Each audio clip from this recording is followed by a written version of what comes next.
You made me smile. That's great. Gen Z first. That's awesome. So, I'm actually not 100% sure. I mean, I've thought about it a few times. I talked to a few people, but I'm not 100% sure what generation I belong to. I believe I'm on the tail end of Gen X. You know, a generation's 15 years, right? So, that said, though, I think I'm on the tail end of Gen X, which ended, kind of toward it ended in the late 70s, and I'm in the mid 70s. So, Uncle Noob, how's it going? We need to chat later on too about things, about like how to progress. How to just gather the information for the chart, and talk about the schedule of when we want to get together for your readings and stuff. So we have to get together. Whether that's on, what might work if you use Gmail, we can do a Hangout or Zoom, or we can do. If you have a different method, you let me know. Okay, Uncle Lou? So, but yeah, that said, I think actually, I don't know, I'm not sure, Uncle Noob. When Dreamer popped in, he had mentioned, in the chat here, Gen Z first. And I was thinking to myself, gee, I wonder what generation I am. Because I was born in 75, right? So what does that put me at? Does that put me at X? Am I at the end of Gen X? Rebecca, hello. Thanks for popping in. I appreciate you joining the stream. I'm curious what generation I'm a member of. I think it must be X then. Gen Z is the current generation we're living in. Right, okay, so born around 2000? Oh, 02. Okay. All right. 02 to 22. So that's a 20-year period. Okay. Yeah, see, my math, I was putting a generation at 15 years. But if a generation's 20 years, then that changes everything. Then I'm definitely Gen X from that respect. So, that said, anybody who's been jumping in on the stream here over the past several days has noticed that there's been this slow kind of evolution in respect to the things that I'm talking about. And there seems to be, to the astute observer, a vector, a direction, a purpose behind this, like how I've been addressing these individual subjects. And so we are about to reach a culmination, right? This period of time. Scientists call it the Autumnal Equinox. The witches call it a reason to party. Hermeticists and occultists look at it as a very powerful period of time energetically. It's one of the things we're going to be talking about today. But ultimately, what it refers to, regardless of whether we're going from summer into fall, or whether we're going into, from spring into summer, or, this wheel, this beautiful wheel that we live, that we walk while it walks around us, right? These periods are a transition, and transition means a lot of different things, and so we're gonna cover that today, with respect to how to best surf the eddies that come from the vortex, right? And so, as we approach these times, especially times like this, where we're coming to an end and moving into a new period, meaning that this is the end of the tarot, right? This is the last card of the tarot that we're in right now in the Ten of Pentacle, with respect to the fall down the tree, the descent of the divine intelligence, right? And then here we are, and we're ready to take that trip back up, and that begins tomorrow. Today's the 22nd. Where I am, I'm in the eastern United States, in upstate New York in the mountains. And where I am, it's 2 a.m. on the 22nd of September. And on the 23rd of September, round about that time, is the beginning, the shift. And so we're going through it kind of right now. It's already begun in space, frankly. And so we're going to talk about that in the Order in the Vortex Karmic Weather Report, and we will be going to radar, because there's a lot of activity going on right now. We have a front that's being created by Earth, and we have this influx of air that's causing this very powerful system that we're all about to enter. Like it or not, it's coming. But it's all kinds of good, which is nice. This isn't one of those doom and gloom ones. It's actually really, really powerful stuff. The new spread for a new AEON, I know that sounds like a bold kind of statement, and it's actually a comical one.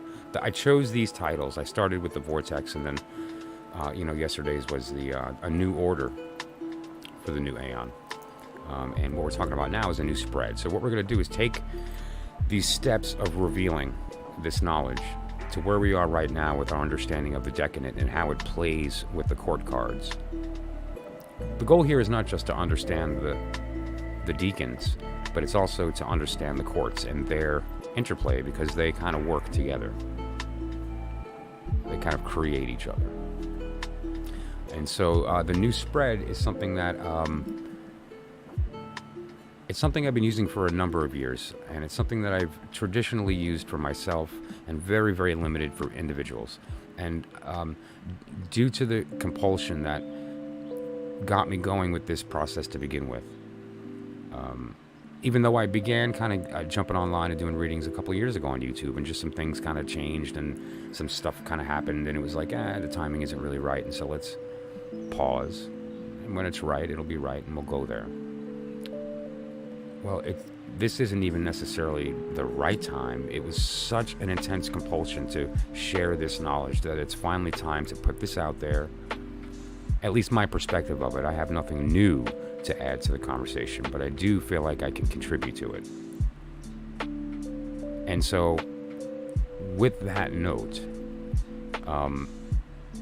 I've decided to share a number of things that I've developed over time in my own work and with people that I'm very close to in my study, in our initiation, like our self-initiation process.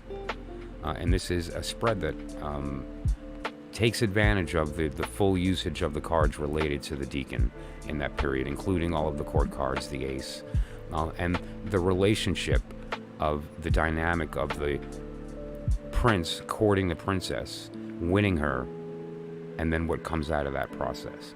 And we're going to do that by going over the basics of the spread, similar to the way that I would if I were going to teach somebody the Celtic cross, or if I were going to teach somebody the astrology houses. It's a very similar circumstance.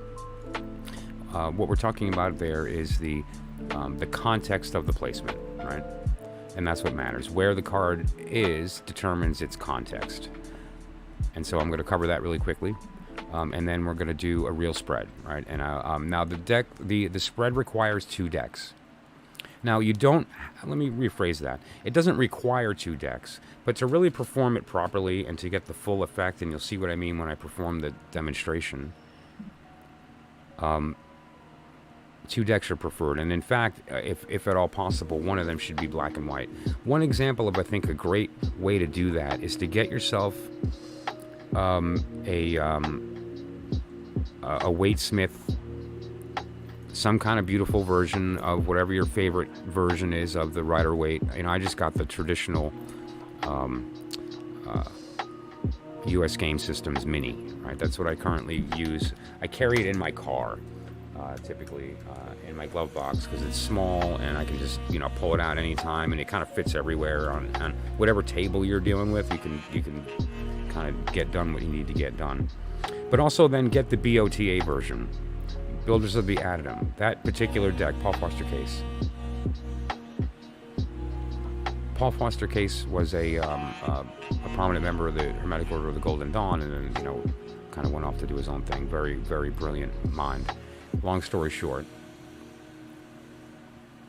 the process here is to look at the black and white version and color it in your mind. Don't color it in real life. Look at it and imagine what each piece looks like. And then what happens through that process, the thing that you're able to tie together, is this difference between the colors in our world and the reverse colors in the opposite world. Because remember, during the descent, when it hits the singularity before manifesting physically, it rotates, which is why we have the new order. the new order is the swap of the 2 cards, and we'll discuss that during the reading. The idea of this spread is to utilize to its fullest advantage the knowledge built into the Decanate system. And we cover the Decanate system very, very often. So those who are friends of the channel here know the system well, at least its application with respect to personal readings and this type of thing. But what we're going to be exploring is the full breadth of a reading from respect of an individual and the period of time that they're moving into. Similar to the personal readings I've done on the channel before, but this is the real version, not the quicker one because we're on a live stream type version.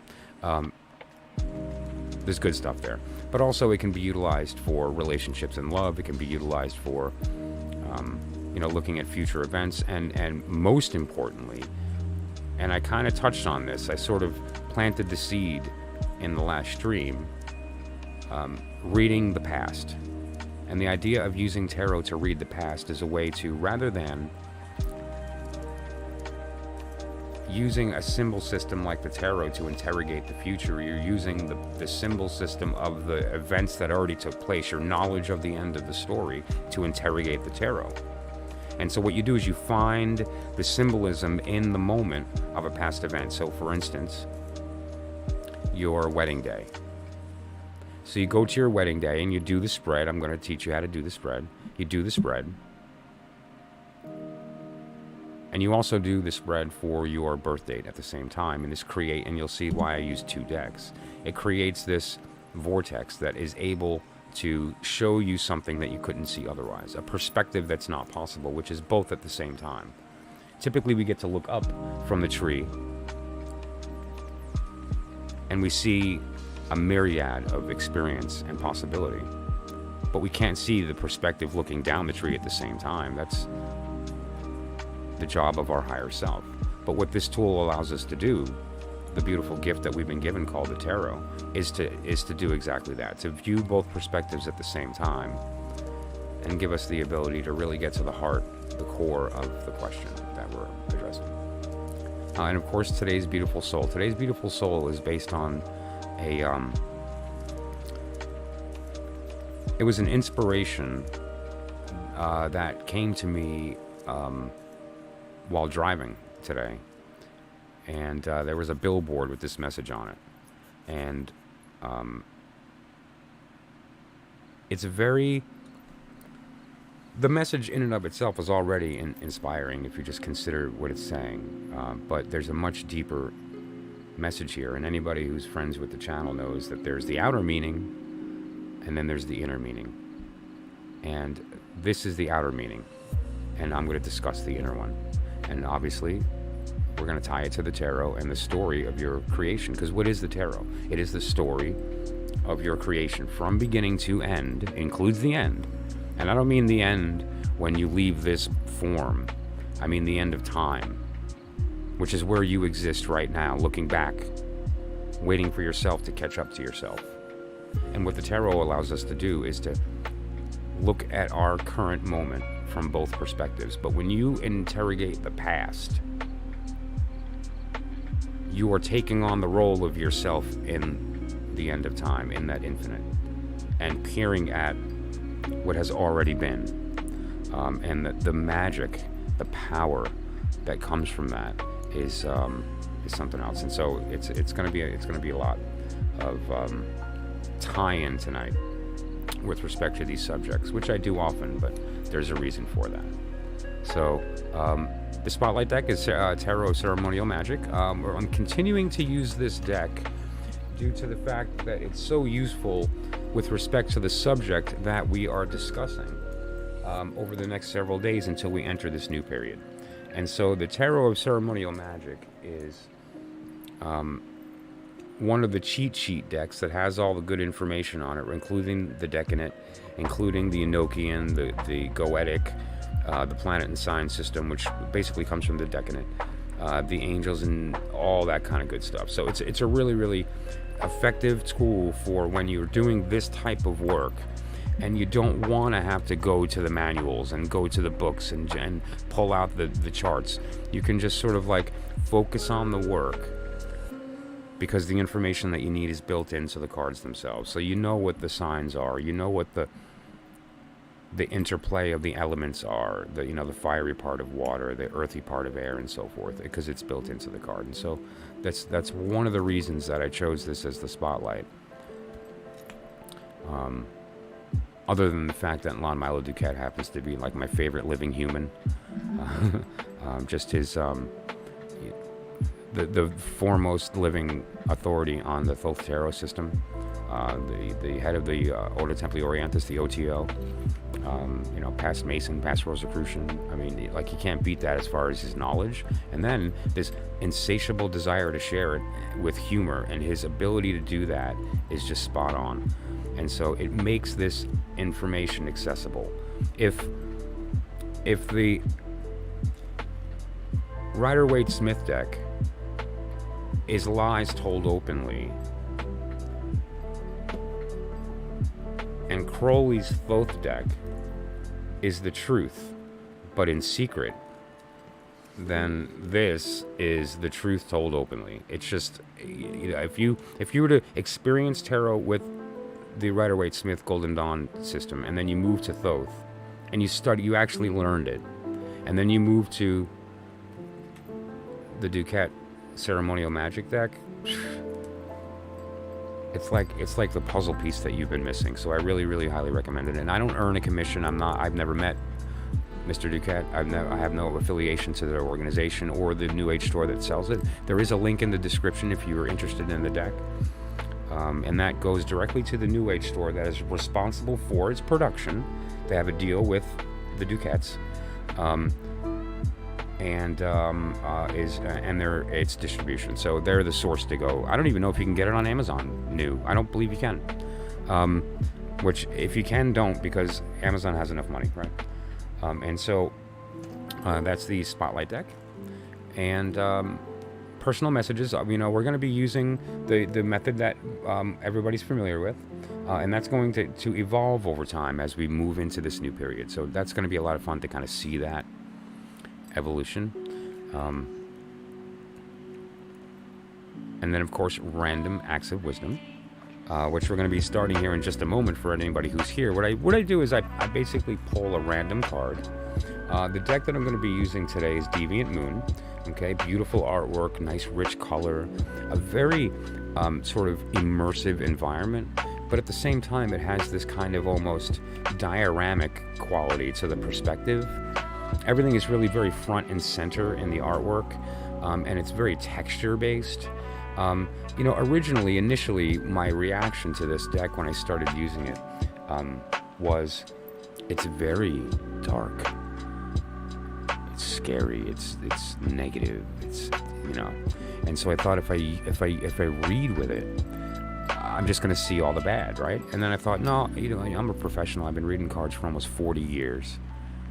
I can see past the symbolism, right? I mean, there's a statement that was made by Eliphas Levi, an imprisoned person with no other book than the tarot, if he knew how to use it, could in a few years acquire universal knowledge and would be able to speak on all subjects with unequaled learning and inexhaustible eloquence. Now, what this means is that when you understand the language of the tarot, you have access to all information. And more important than that is when you truly understand the tarot, you recognize the fact that you don't need the tarot. The tarot is the learning tool that gives you access to the archetypes that provide that information.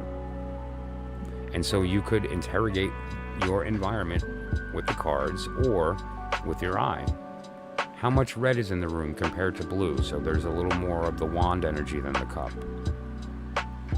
Is there more sound in the room or light? Is it brighter than it is loud or louder than it is bright? Well, those are all different manifestations of the different elements, which are the suits, right? And that said, though, once you understand the language, you can see the story unfolding in front of you without cards. And so that's an important part of that process. And so, that said, you have to look at a deck like this, and you have to consider what I'm looking at is the same thing as the difference. between what's inside somebody and outside. Very, very often, what's inside and outside aren't even close to the same.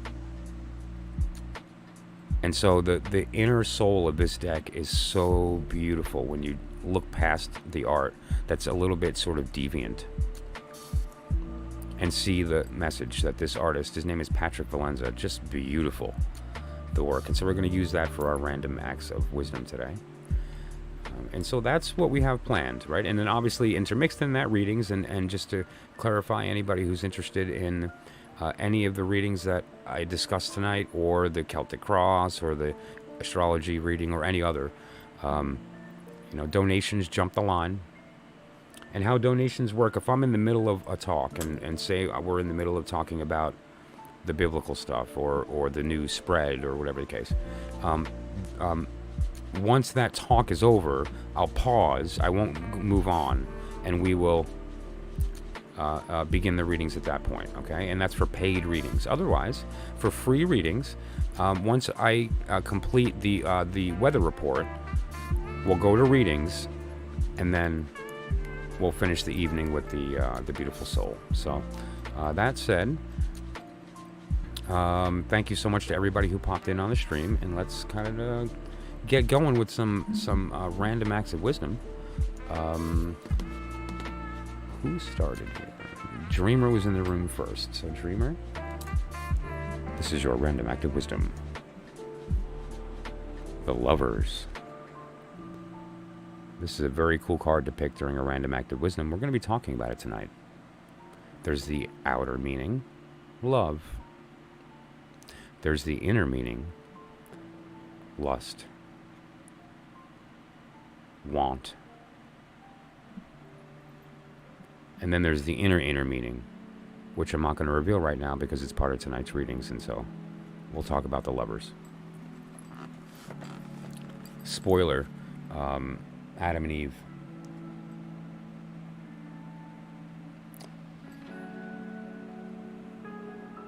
You see the snake? Interesting in his perspective that he drew the snake biting the ankle, right? There's some interesting symbolism there. And if you look, the moon is kind of like putting energy on the situation, right? The moon is present in the card. Just what a lovely piece of artwork, and the snake is just the best. I love that.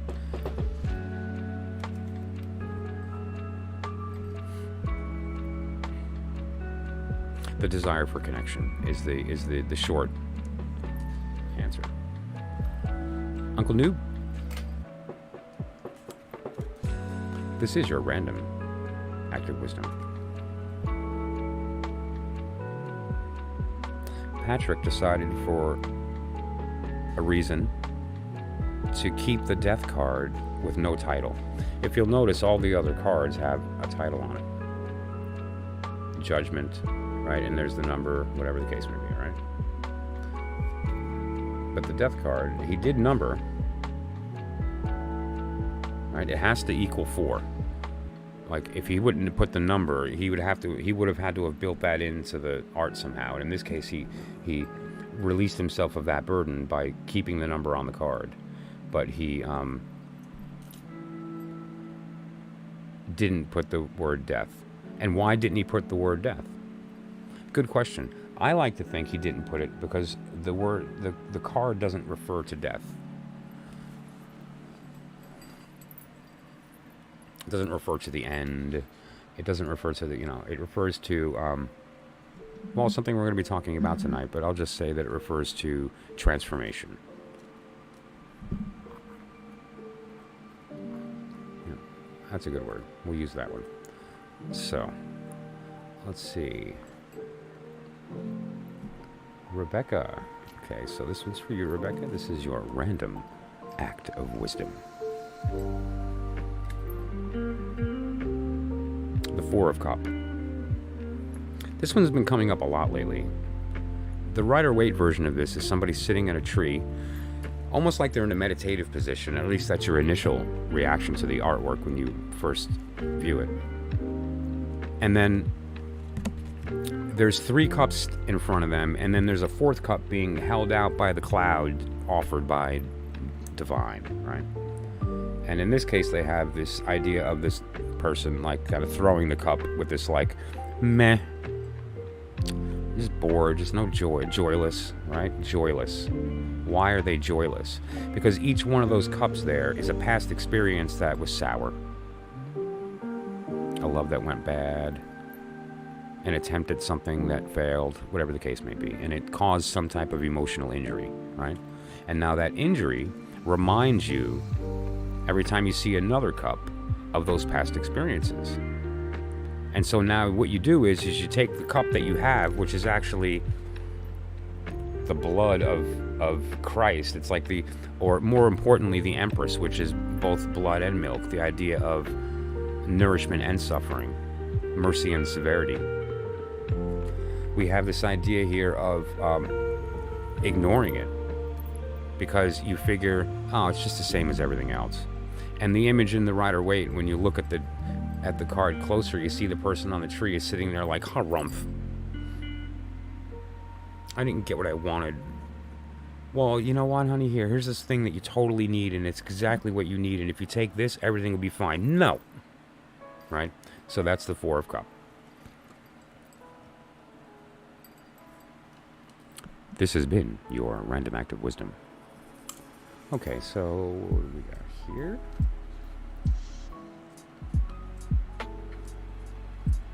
Sarifa, what's going on?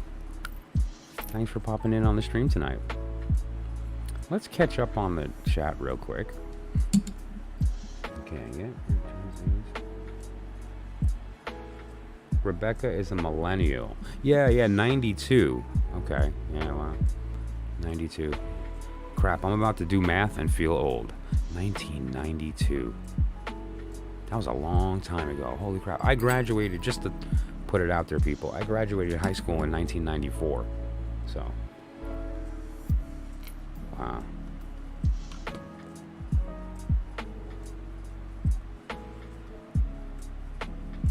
Yeah, I can do a career reading for your wife. Absolutely. Sure, no problem.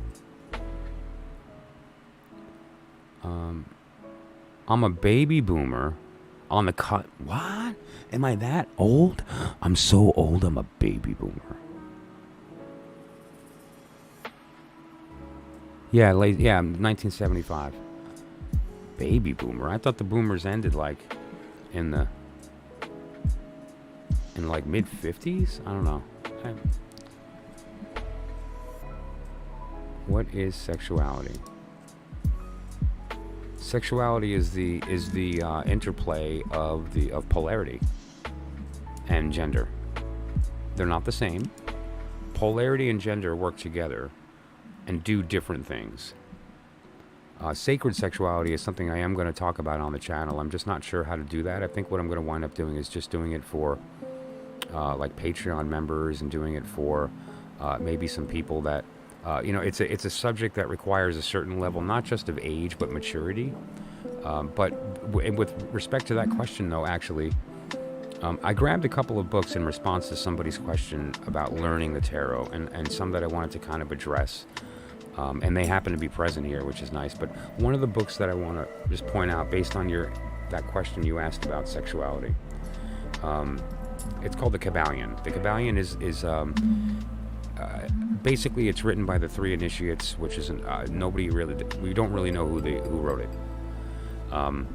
But basically, it's channeled Hermes Trismegistus. And basically, and if you want to just get to the core of what the information is. So they talk about the 7 Hermetic Principles, and one of those principles is polarity, and one of those principles is gender. And there's the difference. That's why it's similar to the I Ching, where you have the positive, positive, positive, negative, negative, positive, negative, negative. You know what?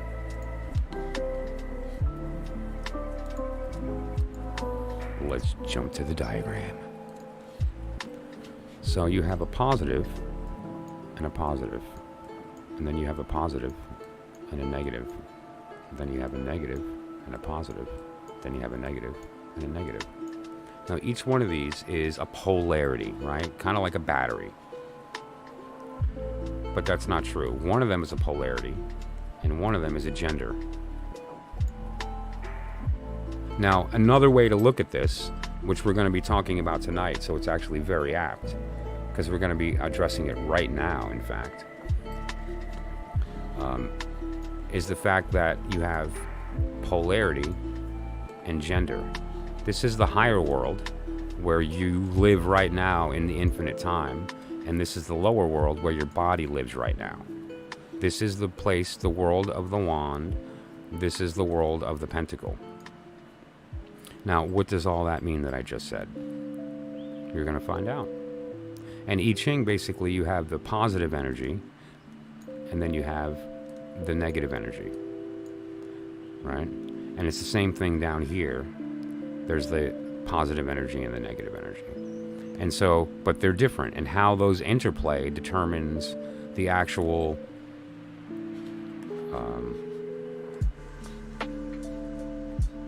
polarity of the resultant charge. And so I shall read to you from Kabbalion.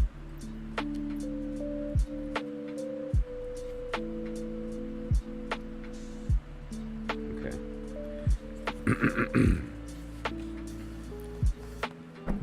The Kabbalion, Chapter 15, Hermetic Axioms. To destroy an undesirable rate of mental vibration, put into operation the principle of polarity, and concentrate upon the opposite pole, that which you desire to suppress. Kill out the undesirable by changing its polarity. What is polarity? Take two contacts of a battery and flip them, and the charge direction changes. Polarity is the desire to descend or ascend. I've mentioned this before with respect to the work that we're doing, right? Polarity has the desire to descend as its will. Gender has as its desire to ascend. So these are competing forces in the same particle. And the result of that is electromagnetic fields. We can control those fields through our thought, i.e., activation of different modes of our existence. Our thought is what motivates us to view the world, act upon the world with our genitals, the wand, to act upon the world with our heart, the cup, to act upon the world with our throat, the sword. I do that for a living. Or to activate and to view the world through our truth, which is the union of all those three to create the body, which is the pentacle, right? And so it's this interplay back and forth. It's the climbing up and down the ladder of the tree, the work that we're doing here. So it's a great question, and it was actually very timely with respect to what we're going to be talking about tonight. So that there's the short penny answer to what is sexuality.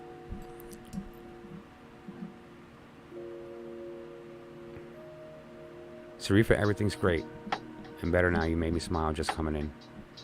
Okay, great. So, where to begin? I suppose in the beginning. Because tonight, we are talking about some pretty heavy stuff. And, you know, anytime I mention the word Bible, it gets a little tense. And so I just want to preclude by stating that I'm not going to be saying anything heretical or crazy or lunatic. I'm not going to be bashing on the church. Full disclosure, I'm a deacon in a Christian church. I belong to a Reformed church here in my little town in upstate New York, and I'm active in my community and whatever the case may be. And, you know, my church doesn't necessarily know my work, but I don't believe that the two conflict. And, you know, as a member of the consistory, one of my duties is to be a spiritual resource to parishioners in need, and to ultimately serve the church, like to serve the elders and the pastor and so forth. And I take that role seriously because I understand that the work of the church, regardless of what your belief is to connect with oneself. Because what I'm trying to teach here is not that Jesus Christ is going to save you. It's to teach you that we are experiencing the same story. Jesus Christ did not try to teach that, look what I can do, I can walk on water. He tried to teach, look what you can do, you could walk on water. Right? And so the Christian symbolism with respect to the fish coming from Pisces and the age moving into a different age of Aquarius and so forth, all this is very misunderstood, and I would welcome the opportunity to address that with my church if they felt there was a problem with what I'm doing. But what I'm going to be talking about tonight is a little bit different.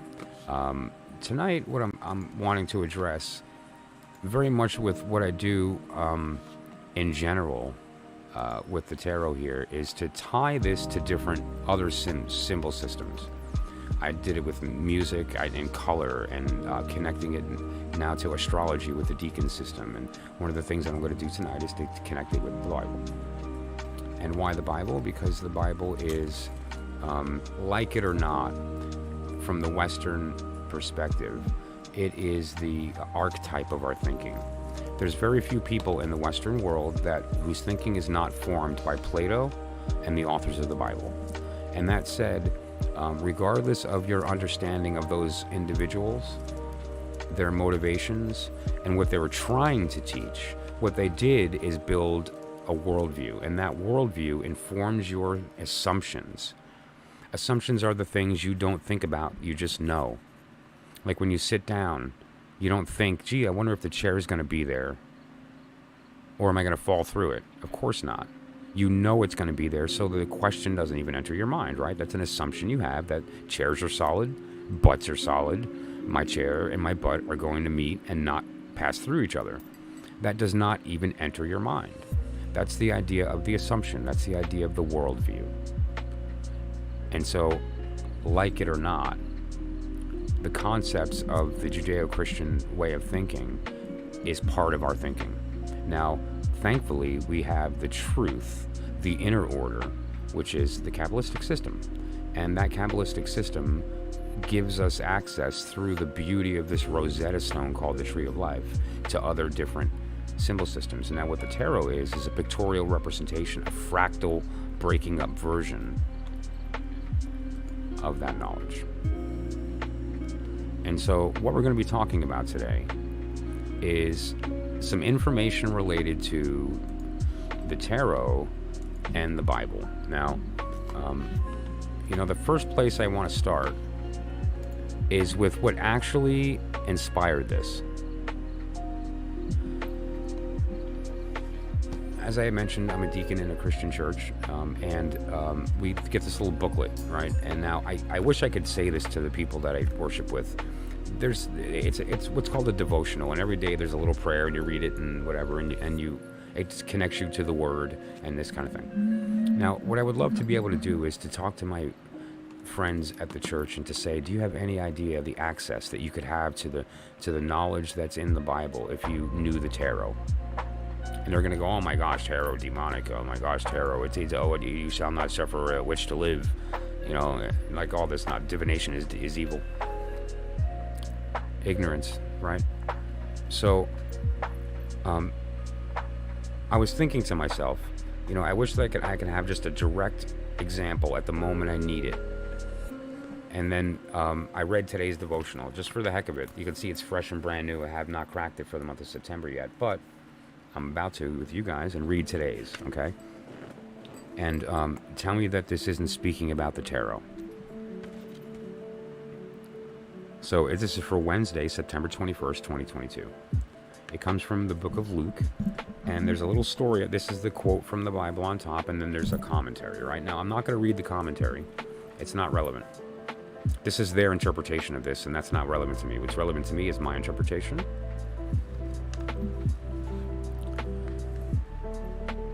And I know that sounded lofty, but the goal is to communicate how this could easily be seen as a statement related to the tarot, and how what the tarot gives us is the stripped down version, the lie put aside answer to all knowledge. It unlocks the Bible. It unlocks the Hindi system. It unlocks the I Ching. It unlocks and it unlocks the Bible. Luke 10, verse 38 through 41. Martha, Martha, the Lord answered. Stop. Martha, Martha. Who is that? The higher and lower self. The Lord answered. Isn't that what we're here for? You interrogate the universe and receive back information through the communication with the higher self. That's what the implication of answered is. But anyway, Martha, Martha, right away tells me higher and lower self, which is what we're always talking about here. Soul talk. Soul talk. We're talking about soul talk.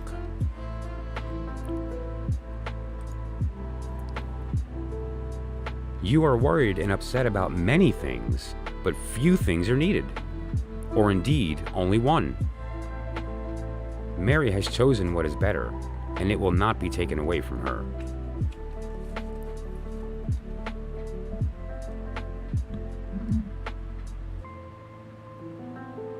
Just wow. So, what we're talking about here, just to be clear, let me pop up the cascade, right? On the top are the majors, and then that is representative of these four elements that are brought into existence through the pages and so forth. And there's that beautiful sort of dance. Where's my pages? Hello, pages. It's just a gorgeous cascade. And we're going to talk about the implications of this 3 different ways tonight. But now, we talked about a couple things related to the divine order and some other things on the last stream. And I want to just kind of reiterate some of that with respect to how that is tied into the Bible. What we're talking about here, and I touched on this on prior streams, you can distill the tarot down to one card. You are worried and upset about many things, but few things are needed.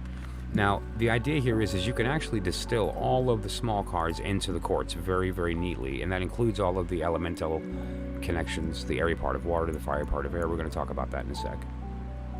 And you could even distill those further up into the pages, which are just the interplay of these 4 pages against the 4 elements of the archetypal. And that relationship can completely replace all of the additional court cards. You don't need them. Tonight, the tarot is 8 cards, and then the majors, which is 22 total majors, and then these 8 cards, which are the 4 pages and the 4. All right, so you essentially, you no longer need the lower, because they get consumed up into the sign planet correspondences of the elemental correspondences of the lower chords. The lower chords could very easily at the same time as well be consumed up into the pages, because again, same idea, only these are the interplay between the pages and the actual aces themselves, right? And the aces themselves are the archetypal higher world version. The pages are the approaching the lower world version. They haven't come manifest physically yet. They're bringing it into existence. We're going to talk about that with the spread. And then what you're eventually wind up being left with is just the majors, which are the 3 elements, the 7 planets, and then the 12 signs. The signs were out of reaction to the planets being born. The will of God creating the planets gave birth to the universe. The space came last, not first. And so you could essentially take space and roll it up into the planets, because they're not actually physical planets. If you go outside right now, by the way, and look south, you're going to see this beautiful big bright star. That's Jupiter. And if you're in the northeastern US at least. And then you have these 7 planets. Now, these 7 planets can actually be reduced even further, because it's the magician and the world going through this interplay of going from the magician to the world and back. And so you can consolidate those into 2 cards. And then you have the Fool. That's a beautiful little 3-card system. And then obviously you can take the World and the Magician and stick them together and go, this is the work started and the work finished, so let's just call it the work in progress or done, the beginning and the end at the same time, which we see as the World, right? And then take that card and put it next to the Fool, and we have 2 cards in the tarot left, and that's all that you need. You have the World and the Fool, the beginning and the end, the Alpha and the Omega. What are we talking about here, right? It's that whole machine. And now, because that's the case, and really what is the descent and the rise, and the descent and the rise, but the activity, the imagination of one being. It's one coin with 2 sides. And so take the World and stick it with the Fool, and you have 1 card. Okay? So I hope that was clear. And now I'm going to read this one more time. Martha, Martha, the Lord answered, you're worried and upset about many things, but few things are needed. Or indeed, only one. Mary has chosen what is better, and it will not be taken away from her. So,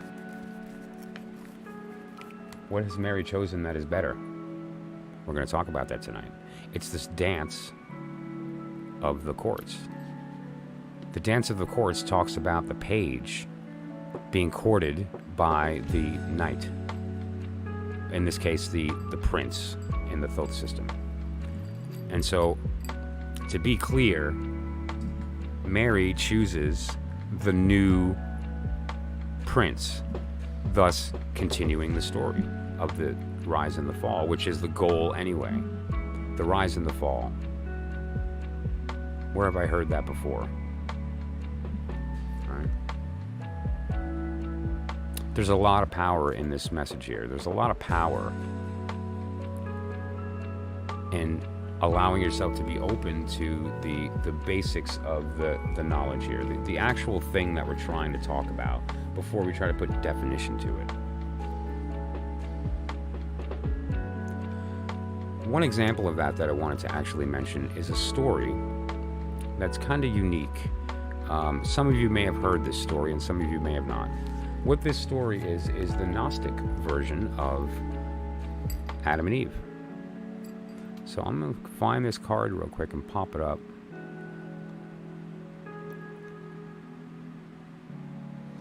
So you guys can see what we're talking about here.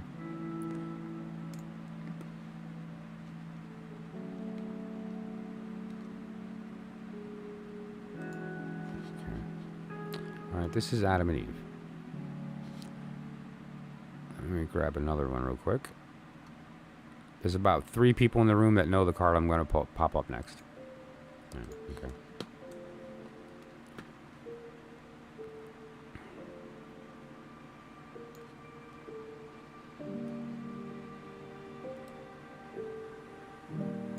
There you go. Right, so the lovers are the story of Adam and Eve, right? And we talked about the inner story here, the reality of there's the outer order and the inner order. The inner order of the lovers is the idea of the fall.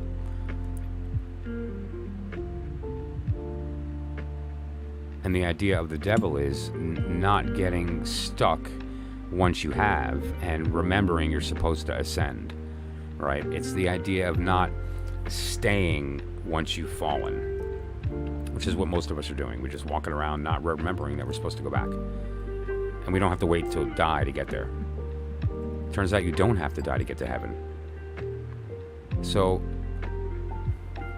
the idea here of the lovers is this inner kind of understanding that the story of Adam and Eve is a little flawed. Our original story is Adam and Eve were minding their own business, and this snake comes along and he says, "Ooh, hey, you, come over here." And Eve says, "Yeah, what's going on?" And the snake goes, "Hey, listen. See that tree over there?" She goes, "You mean the tree that God said we should never eat from?" The tree of knowledge? He said, yeah, you should eat from it. She said, no. He said, I could eat anything in this whole forest, especially the tree of life. Please eat from the tree of life, God said. But he said, never eat from the tree of knowledge. And then the snake went, yeah, but there's a reason. You know why? Because he doesn't want you to know. Because if you know, you'll be like him.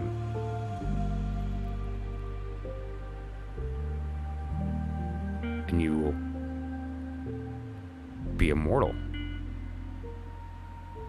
And promised her all this stuff. And she went, I guess that's not a bad deal, right?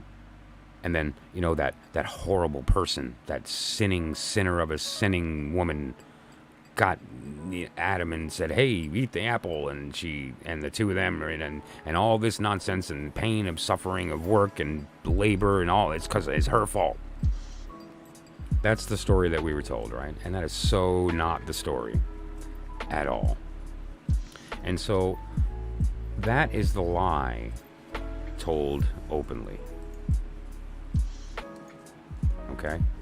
The lie told openly is Eve was bad, Adam was tricked. It was really the serpent who did the whole thing. And ultimately, God was the victim. That's the story, right? And then we take that as that is the story of our creation. That is like where we came from. That is the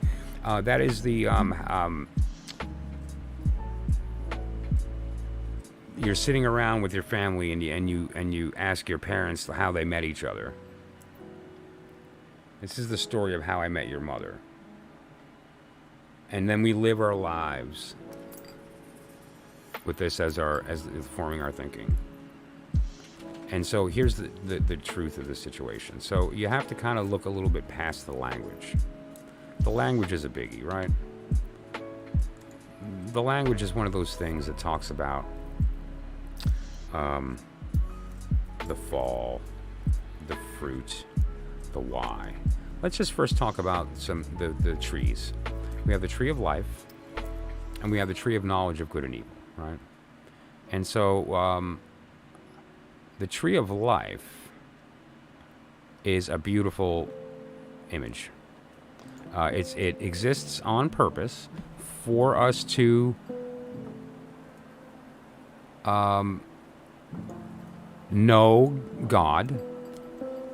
It exists for us to know ourselves. And it's a beautiful symbol that allows us to do many, many different things. One of the things that it allows us to do is to reascend. It's sort of the map back home. God descended and we're supposed to ascend. And it's that friction that causes everything to happen, right? It's that vortex. And when God is falling, just like the singularity,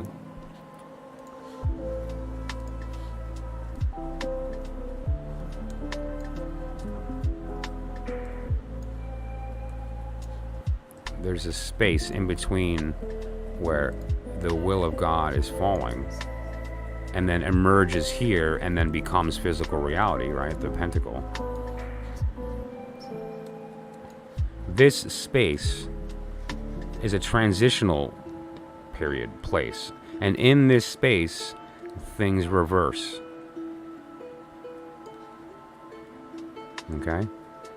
So just to be clear, as things are coming from the higher world into the lower to manifest physically, they have to pass through this place. That place is called the abyss in the language. And what the abyss is the darkness that we have to cross in order to go back home. That darkness is very, very important with respect to this process. I talk about it a lot with the Hermit and the Moon, most recently. But the power of that idea is recognition of the fact that the rise and the fall is the reason we exist. More importantly, the reason we exist is because God fell. Okay, now let's look at a couple of things here that I think are going to really put it all in perspective. In the Bible,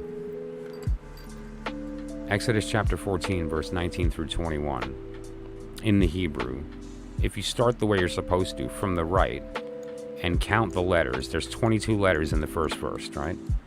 22 letters in the first verse. Then you take the next line, which is verse 20, and there's 22 letters, starting from the right to the left, and do the same thing, and then starting from the left to the right, do the same thing. What you wind up getting is this directional idea of laying out the letters to create one big long name. And that name is the name of God. It's the unspeakable name. And that name is called the 72-fold name. This is the name of God. It's called the 72-fold name. Okay.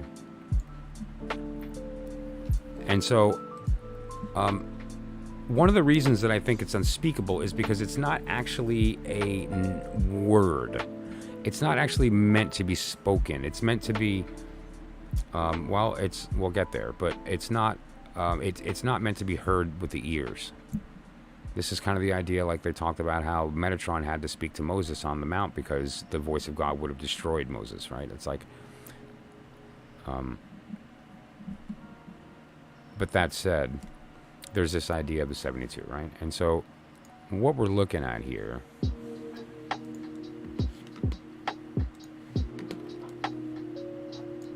just to be clear,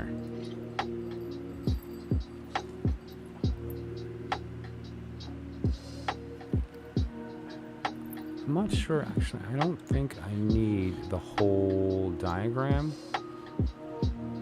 I guess I won't need the whole diagram, so we don't have to go there. If you guys remember, we talked about the directionality of the elements and of the signs and so forth, right? And so this is the direction of numbers, of natural numbers, right? 1, 2, 3, 4, 5, 6, 7, 8, 9, 10. Like, I mean, it's numbers go in the order around this wheel, as if we were standing on this facing that way, that direction. That's east. That's why we have right now the period of time you'll see is September 12th through the 22nd in the middle, and we're going to go through to the 23rd, right? And we're moving in from Virgo into Libra, okay? And so if you look at the chart here in this place, where we are here, okay? We're transitioning right in the middle right now. In that period of time. Okay. And you can see the directionality of these elements, or of the numbers. The elements, however, turns out go in the opposite direction, right? If we look at the order matters. Wand, cup, sword, pentacle. Fire, water, air, earth. Fire, water, air, earth. And if you see that pattern, that goes in a clockwise direction, where the order of the natural numbers, the divine, is in a counterclockwise direction. Why is that?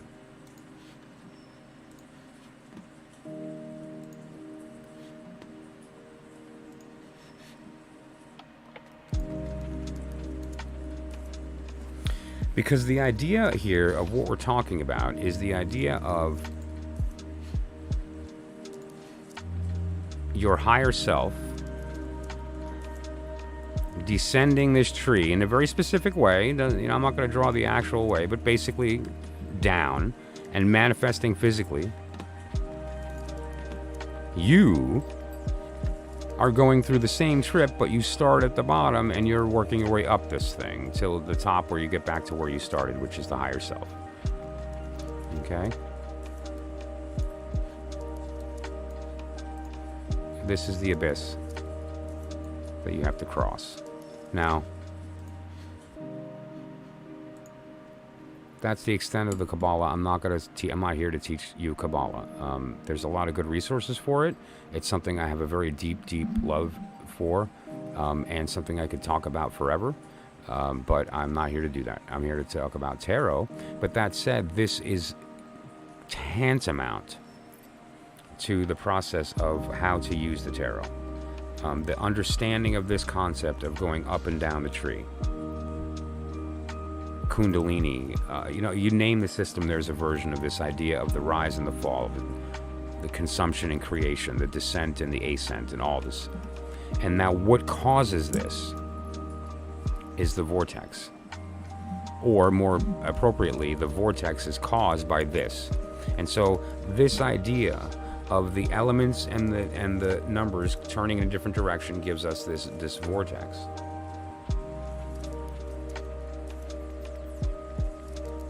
And what this vortex does is it creates these eddies of possibility that when we apply our will, this is divine. It's unchangeable. It's the blueprint that has manifested, crystallized physically into our world, and we have to navigate it. It doesn't change. We move through it. And our moving through it is what causes change. Now, our goal is always to get back. And there's only one way that you can get back to the top of the tree. There's only one way to get back to God. Because don't forget, what is Jesus Christ? Jesus Christ is God as man. God manifest as a being, as a body, right? God as man. Fully God and fully man at the same time. That's what we're all taught.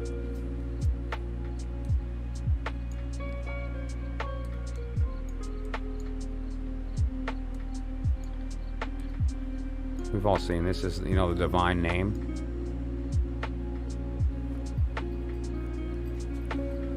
It should be longer. Sorry. But you get the gist. Yeah, part of my handwriting. Just to be clear, I'm Italian American, not Hebrew, and it's not my first language. I grew up with very close to that culture in Brooklyn, but not my first language. But now you take the shin, which we'll talk about one day, and you insert it into the name, and you get the yud, hey, shin, vowel, hey. Yeshua, Jesus. So this is the name of God. This is the name of God as man. Right. And now the mathematics of this process is actually very profound. And I'm not going to get into too much of the gematria, but the reality is that the numbers and how the number 72 ties into this whole process is very interesting. And why is 72 important? It's the name of God. And where does that come from? It comes from one. And just to read one more time to kind of tie that together. For the Kabbalists in the room, the verse is Luke 10, verse 38 through 41. Martha, Martha. Okay, so look for that. Martha, Martha. The Lord answered. Just consider that. And you could even look at it as if he's like, Martha, Martha, you're worried and upset about so many things, but few things are needed, and indeed only one. Right? I suppose the tone matters. Now here's an interesting point about all this. The name of the document, the name of the little book is called The Upper Room. Just how great is that? The Upper Room? Really? Isn't that what we've been talking about? Isn't that what I've been slowly kind of trying to trickle out before I do my readings. All right, it's this idea that there's a higher world and a lower world, an upper room, right, and a lower room.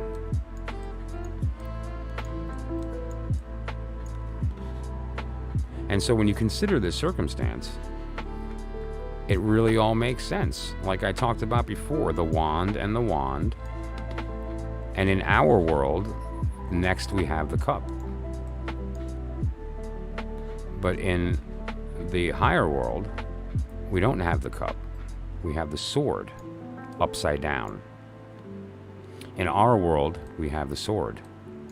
In the upper world, we have the cup upside down. And then in our world, we have the pentacle. In the higher world, we have the universal hexagram, right? And so in each one of these, for instance, the sword emanates the divine intelligence filling our cup. The upper world spills the divine love, washing our mind. The reverse is also true. Our cup attempts to receive the love of God, but it can't because we're not receiving the love of God in our heart. We're receiving the divine intelligence in our heart. We want to have the mind of God in our mind, but we can't. We're receiving the love of God in our mind. And so this interplay of the opposites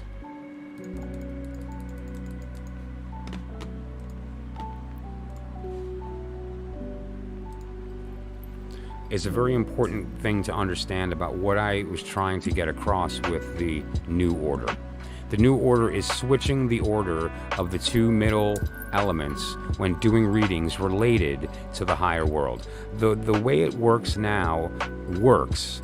It works with the Deacon wheel, it works with the astrology system, it works with the elements, but it doesn't work when you're dealing with higher realm stuff. The only way that works is if you reverse those two and it lays out. If you want the full description of that process, the proof of the matrix theory, the proof of the vortex, the divine vortex, watch yesterday's stream. Or is it the one before? It's called the Divine Vortex. Yesterday's was the divine, I forgot what I named it. It was channeled, so I don't remember what I called it. I believe it was the Divine Vortex, and then, the New Order for the new AEON. And the New Order is swapping these two based on the knowledge of the vortex. Now, what is this vortex coming from? It comes from the fact that God is descending and we're ascending.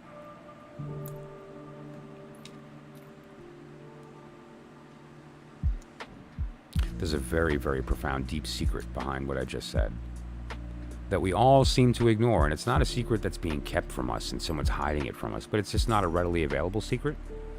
It's only available to those with the ears to hear or the eyes to see. But what that secret points to is the relationship between us going up the tree and God going down the tree. Okay? And so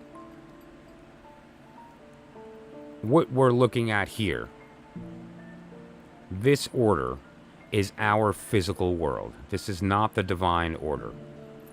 In fact, I just want to be clear here because I flipped my sword for a different reason. And let me fix that. Because in our world, that's not flipped. So let's just get that right before I move on.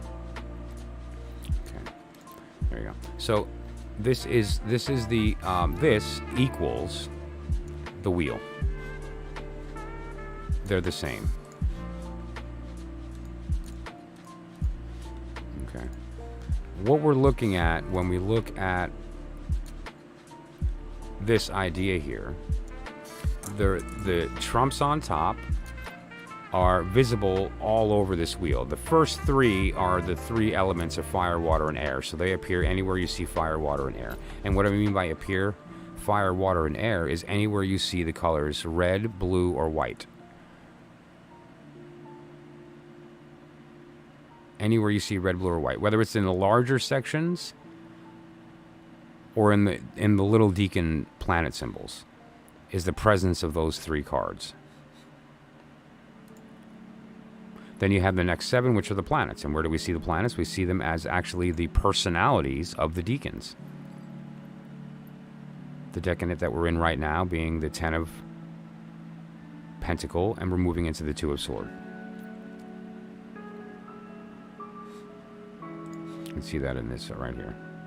This is where we are now, and this is where we're moving to. And we're going to get pretty in-depth today on the weather report, so you're going to know exactly where we are and where we're going when after that weather report, because it's really I'm adding all the stuff. I'm done now holding things back. I held back the quartz for a little while, then I started to introduce them slowly. Now I'm going to now it's just like, here's everything all at once. It's time. And so that the spread's going to reveal this whole knowledge, all of it, which is related to that. One more time. So at the end of this process, the goal is to have put the puzzle together enough where there's holes and you're like, I can kind of see, and then this one piece shows up and it's like, oh, right? That's the goal.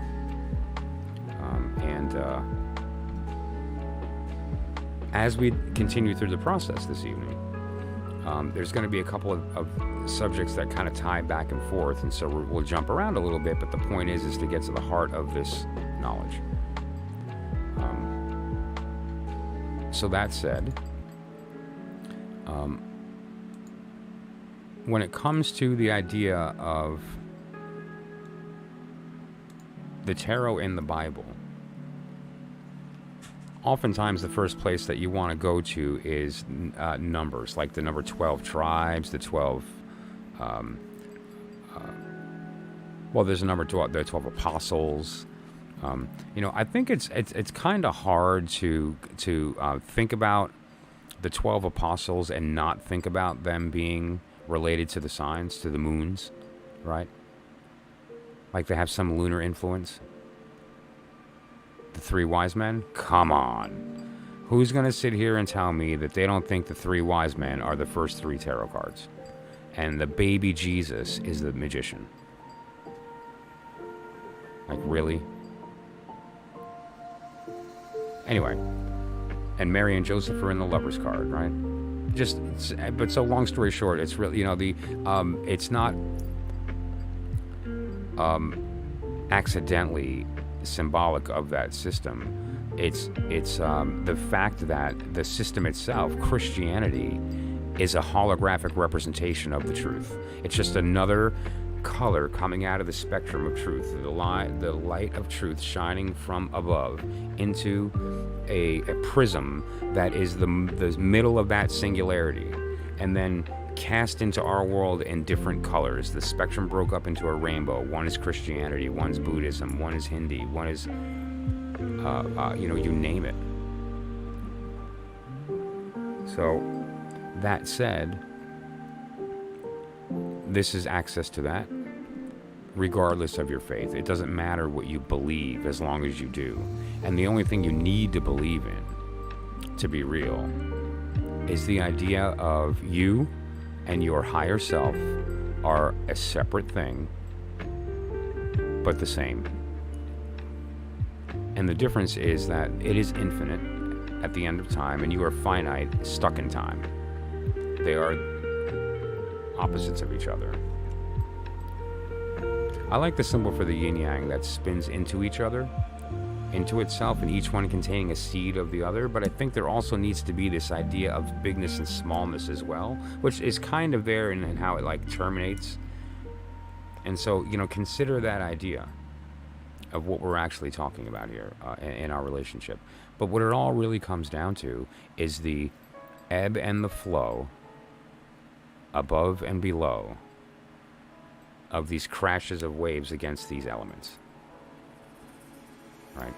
And so on that note, I'm going to pause, see how everybody's doing. I'm going to take a drink of water. Where is my coffee?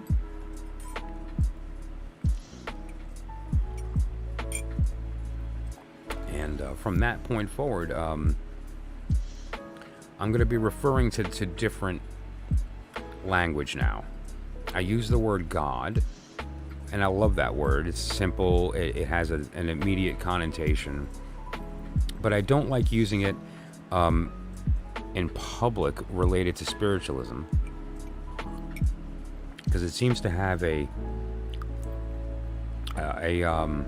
immediate us and them reaction when you're in a room with multiple cultures, as an example. If you've ever been in a room with multiple cultures and you start talking about God, right away it becomes offensive, defensive. People are throwing all around all kinds of different arguments about why their thing's right, wrong, or better.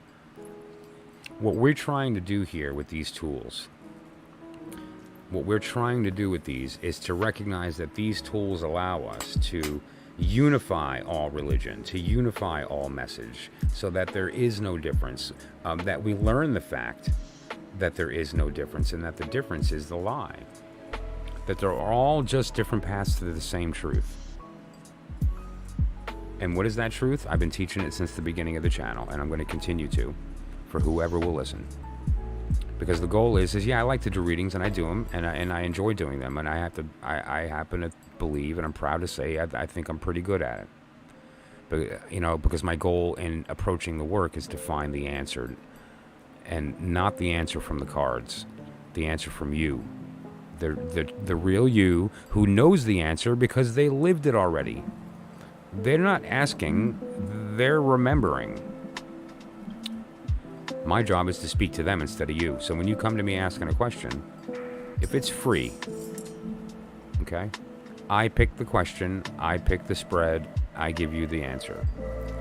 That is me attempting to speak to your higher self that you may not be familiar with or have access to, or have a comfortable connection communicating with. My goal is to communicate with that. All right, your soul is literally always talking to you. There's never a moment that it's not, ever.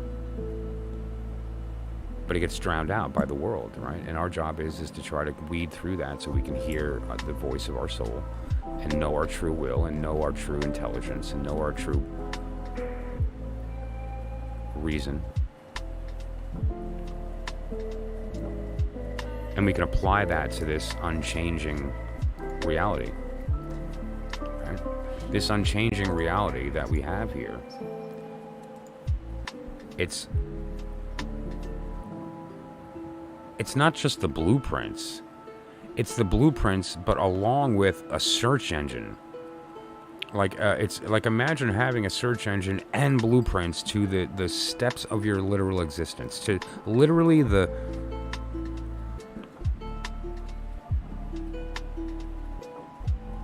what to expect next. It's a big deal. And it really just comes down to how we approach the situation. We have to approach it from the right circumstance. We have to, if we are a seeker, we can't be in a state of sword. If we're a guide, we can't be in a state of cup. So the point is, by approaching it properly, by allowing yourself to be open to the truth, let your cup be open to divine intelligence, not divine love. Let your sword be open to divine love, not intelligence. If you're able to do that, something very special happens. For the first time probably in most people's lives, you are introduced to yourself. And in that moment, it gives you the ability to converse. How are you? I'm Michael. What do you actually like? I'm kind of scared, and I'm kind of broken, and I'm kind of tired, and I'm kind of unsure, and I'm kind of hungry, and I'm kind of poor, and I'm kind of like lonely. Oh, that's okay, man. Me too. I'm on my way down. Don't forget, though, you're supposed to be going on your way up, so don't get stuck there. This is a conversation that's happening constantly, and the actual words being used can't be heard by the ears. The vocabulary isn't English, right? It's truth. It speaks the language of truth, and there's only one truth. You may be worried about many things, but the reality is that there's only one truth. That truth can be accessed, can be utilized. And how do we do that? We're going to find out. What I'm trying to do here with the Meet the Deacons, a new spread for the new Aeon, is to take the knowledge of the Deacons that's been culminated over time, that I've used over and over and over, and to bring this to a level that it's actionable in your life. You can take it, use it, and go, wow, I know what to do next. I know what's coming, so now I know how I need to react to that situation. And that's what we're going to be doing next, is we're going to be reviewing, and I'm going to be revealing for the first time publicly ever, this special spread that is based on my idea. Now, again, this is not, I'm not inventing anything, although I haven't heard this or read this anywhere, but this is just a channeled understanding of the difference between the order of the Deacons and the order of the small courts and the elements. And what that does is create a tension in that counter rotation that creates possibility. That's the theory here, right? And what that means is that if we have a tool that's allowed to see it from both perspectives,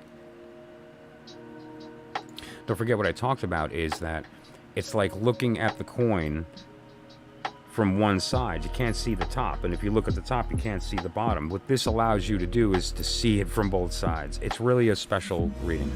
So I just need a couple of minutes to kind of get my head straight, heat up my coffee, drink some water, and then I will be sharing the new spread for the new Aeon. I'm really looking forward to this. This is something that has been in the making for wow, a long time. 20 years. And so I'm really excited. And you know, just the fact that I began to talk about the vortex stuff publicly, I would love feedback for if there are any hermeticists, any esotericists, any magicians, any occultists, any Thelemites, any well, anybody who has an opinion, anyone who has never approached this subject before but thinks that there's something they heard and they have an opinion, please share it in the comments, in the chat, email me. I would like to get individuals in on this conversation on screen, not in the chat, on screen, through like a Zoom call or otherwise, and actually have a conversation in the live stream, talking about this, applying it real time.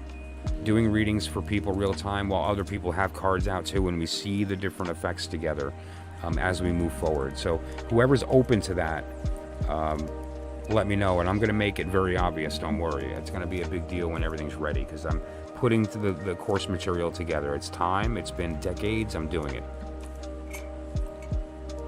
So that said, I just need a couple of minutes to gather, and then we will be addressing a very, very beautiful subject, which is a new spread for the new Aeon. Okay, so, spoiler. One more spoiler. Okay, one more. I don't know why I love that. Anyway, that's it. It's the purple. Don't miss the purple. I'll be back in 5 minutes. Thanks, guys.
In the beginning, there was nothing. And then God said, I.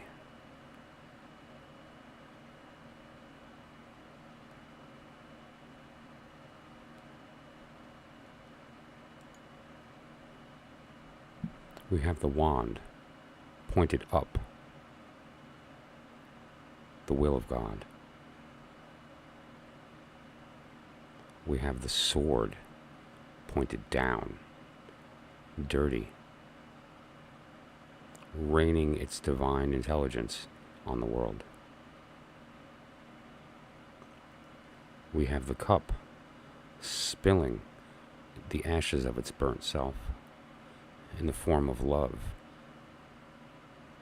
Transformed and purified, those ashes turn into water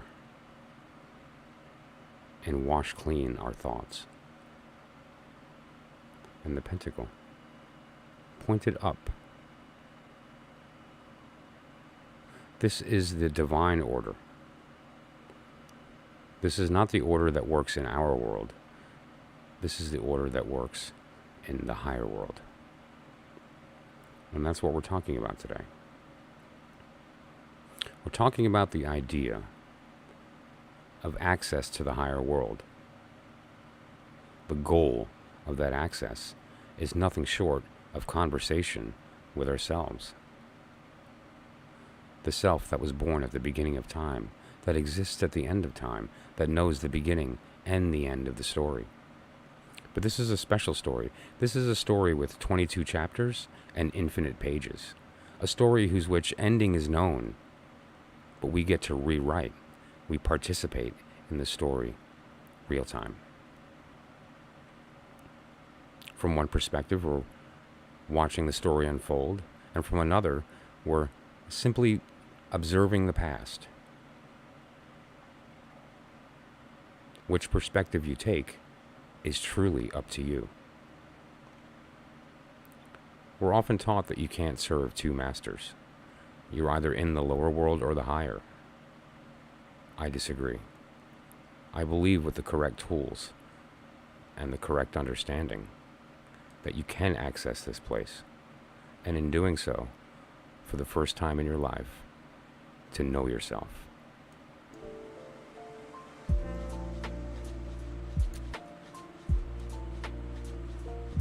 So what we're going to be talking about is a new spread for the new AEON. And so you'll notice what I had on the desk here is very important, because what this is referring to is the new order, the divine order, the idea of the placement of the elements in the higher realm, which is different than the placement of the elements in the lower. And we'll get there. But first, what I wanted to do during this time is to introduce the beginnings of this specific spread. This is a spread that I've been developing over a very long time. And the whole intent behind this spread is to take a much, much better look at the dynamics between the deacons and the courts and how that plays out. And how that plays out is the divine order manifest physically in our world. So what it tells us is holographically, if we were to take the light of God and shine it through the singularity and then it reflect into our world and cast a shadow, what is the shape of that shadow? Because then if we know our shape, and through our understanding of the divine order, we can look at this vortex of the wheel. This gives us the ability to navigate that process and to avoid suffering, to avoid pain, to avoid loss of opportunity, and to actually grow. Because that's what we're trying to do here. We're trying to grow, hopefully together as a community. Miss King, thank you for popping in. I appreciate it. And so this whole process is very, very specifically designed to elicit a response. And that response is to wake up a certain part of you. It's the part of you that's not just curious. That's certainly an important part of our experience as humans. That's what drives us. But this is the part of us that is responsible for that urgency to communicate. When we want a connection, very oftentimes we think that that connection is somehow related to other people, or to love, or to have our identity reinforced, or whatever the case may be. But obviously that's not really what we're here to do. What we're here to do is to know each other in our truest selves, to look at each other and see through the vehicle that we drive into the soul, and to see ourselves in each other. This is God looking at himself. That's what this is. And in the as above, so below, same idea. We have the ability to see our higher self. Not only can we see ourselves in others, but we can see our true self in the whole world. And how do we do that? Through the proper tools. And so that said,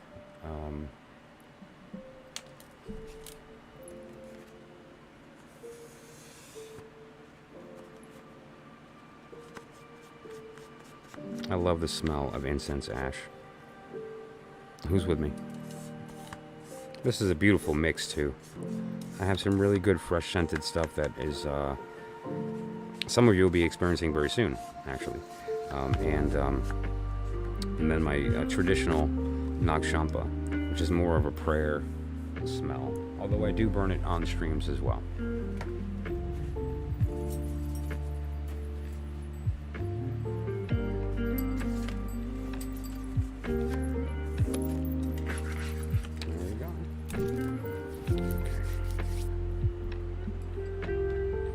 Thank you everyone for your patience in this process.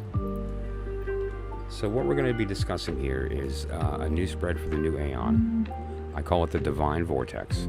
And what this spread does is, first, it gives us a snapshot of the state of our birth at that moment. And then we read it in such a manner that gives us this idea of the difference between the divine intelligence and profane love, and divine love and profane intelligence. Okay. And so we're going to begin there. I'm going to be brief. I know nobody wants to stare at a white screen, but it's important that we get to the heart of this information. Okay. And so what we're talking about here is the order of things. Order is a very important thing, which I referenced in the last stream. Pardon my mousing skills, they're not great. And now the order we all know of, anyone who studied our tarot, right? We start with the wand, right? And then we move to the cup. And then we move to the sword. And then we move to the pentacle. Right? Fine. And we know all the different symbolism, and I'm not going to get into it all, but basically we have fire, water, air, and earth. And the last one I'm going to put in there, which is important, is the will, the heart,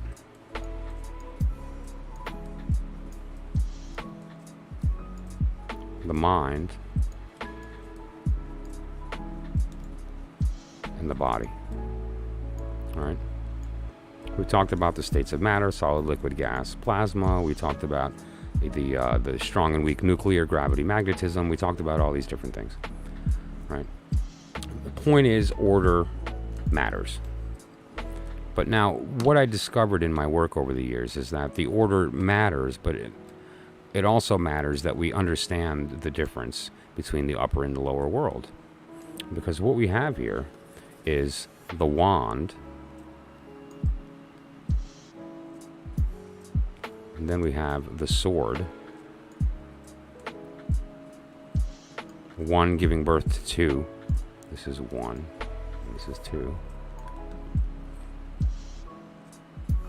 Then you have three.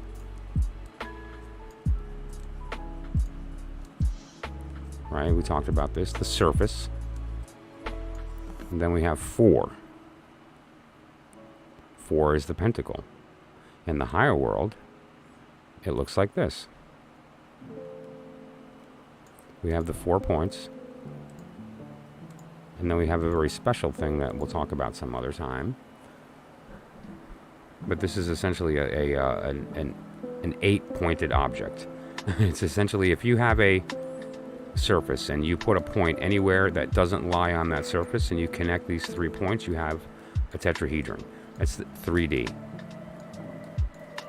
And 3D occurs for the first time in the state of fourness. It takes 4 points to make a 3D object. Right? These are the same.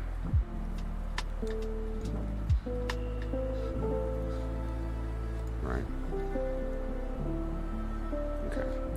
That said, on the lower world, so this is essentially the wand, but now this is supposed to be the cup, but it's not the cup in the upper world, it's the sword. Only it's a special kind of sword. Since it's reversed in the upper world, it's an upside down sword. Looks like a cross, doesn't it? I don't know if that's accidental. I'm going to say it's not. Doesn't this kind of look like a cup upside down? Sure does to me. All right, so this is an upside down cup. And then we have the pentacle. And the pentacle is essentially this object doubled.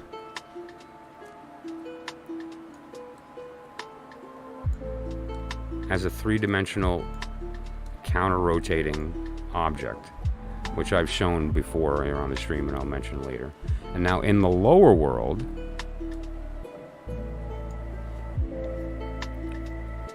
we have the wand, but in the divine order of the lower world, we have the cup next. And then we have the sword next. And then we have the pentacle. All right. So this is the order in the tarot that we're used to.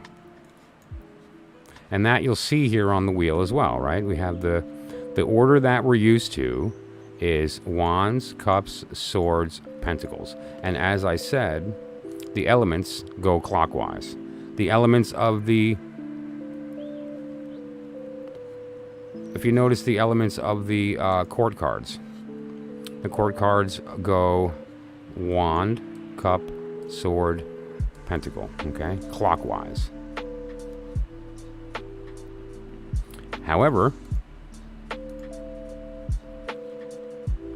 very interestingly, the divine order of numbers in general, right, go counterclockwise.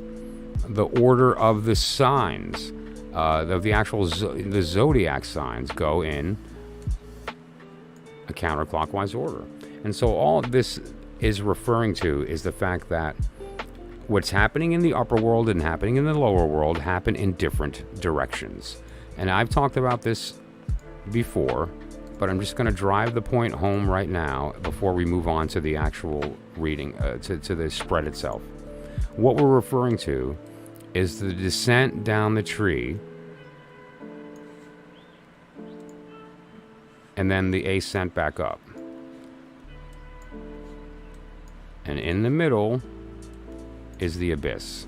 Now what happens is, during the descent, you have to pass through the abyss first. And when you do so, everything gets reversed. So everything that was up is now down, everything that was down is now up, everything that was left is right, black is white, everything is reversed. And so, that includes the divine intelligence and the divine love. You'll notice the pillars on the left and right, the black pillar on the left and the right pillar in white. And on the bottom, they're called severity and mercy. These are unchanging. That's the pentacle and the wand. It's the stuff in the middle where the changes take place, right? All this stuff in the middle, the different paths, the different things. That said, it's a quite elegant and beautiful description of what we are talking about here with respect to the higher world and the lower world reversing. The reason that we have this reversal, the reason this is actually happening, is because it had to pass through the abyss to get to our world. So we know that these changed because they passed through the abyss. They had to have been different on the other side of the abyss because that's how the abyss works. If suddenly that wasn't the case, then the whole system of Kabbalah would fall apart, the whole system of mathematics would fall apart, the order would not work, right? I challenge you to go to the store and get yourself a carton of eggs and decide how many eggs come in that carton and how much to pay. If I jumble my numbers around and you jumble your numbers around and we don't agree on the order, it's like, I don't know, I guess you have X number of and I have Y number, and so I don't know, give me what, this looks good. I mean, it would be pandemonium. So the reality is order is very important, and why the reversal is because of the fall through the abyss, rotating everything, and so it appears from our perspective as opposite what it actually is. And so we reject it. How silly is that? There's a lesson there, though. Don't be afraid. And so what we need to do is just recognize, and I'll get to it when we get to that period of the reading here, because I'm about to begin the actual spread. And I'll be referring back to the diagram as we go, so we can kind of be in the same place with respect to the placement of the cards, the actual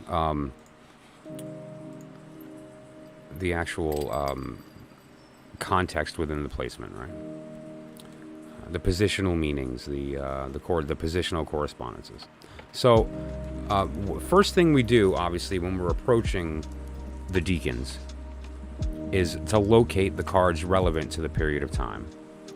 Okay, and now the cards that I have here set up are the period of time that we're in right now. Okay, and so that's the reading I'm going to start with. What we're going to do is lay out the cards in a very specific manner, and then I'm going to describe what each position is, and then I'm going to draw that on the diagram so that you can take a screenshot if you'd like, or that there's some visual cue for what we're talking about other than just the cards. Incidentally, I chose a black and white deck on purpose because this deck that I'm going to put out first is related to upper world only. We're not talking about the lower world. I'm going to use the Thoth for that, which is this beautiful, rich, gorgeous, colorful piece of masterpiece of deck, right? And so, arguably the greatest tarot deck ever created, other than maybe the DuQuette. Artistically, this is the greatest tarot deck ever created. Fight me. So, however, Milo DuQuette's is more useful. Sorry, it just is. I would love to kind of merge the two, but I don't know. There's something about the innocence of his art that he's not an artist. He's a musician and an actor and a comedian and a writer and an occultist. But still. So what we're going to do is we're going to go to the wheel and we're going to locate a couple things here, right? the first thing that we're going to locate here is the period of time that we're referencing. And that is the period of time that we're in right now. So I'm going to draw some lines to cover where we're actually talking about right now. We're going to start here.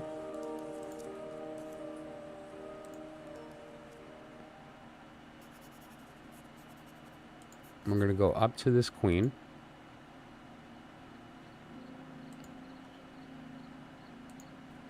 Okay. Now there's a couple of cards in here that are relevant, that are part of this process. And there's one final that's going to be important. The Prince of Wand, you'll see why in a moment, and the Prince of Cup are going to become very relevant during this reading.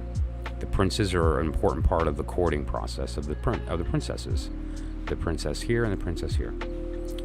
This is the period of time that we're talking about, though. Okay. So there's some cards relevant. First of all, we got to get ourselves a 10 of discs. Then we've got to get ourselves a Queen of Swords. Right. Then we've got to get ourselves the Princess of Wand, because that's the princess that's entering the period. Why the Princess of Wand? Because the period of time that we're in is still in the Princess of Wand space, right? This whole area here is that space. And so we're still in that space right there, okay? So that's why I'm choosing the Princess of Wand. Like, not the cup or anything else. The cup happens after the state. It happens tomorrow. And we're going to talk about that during the weather report. So we need to grab these cards. And so let's go ahead and go through that process here. There's several that I have ready to go, so that we can just get going with the...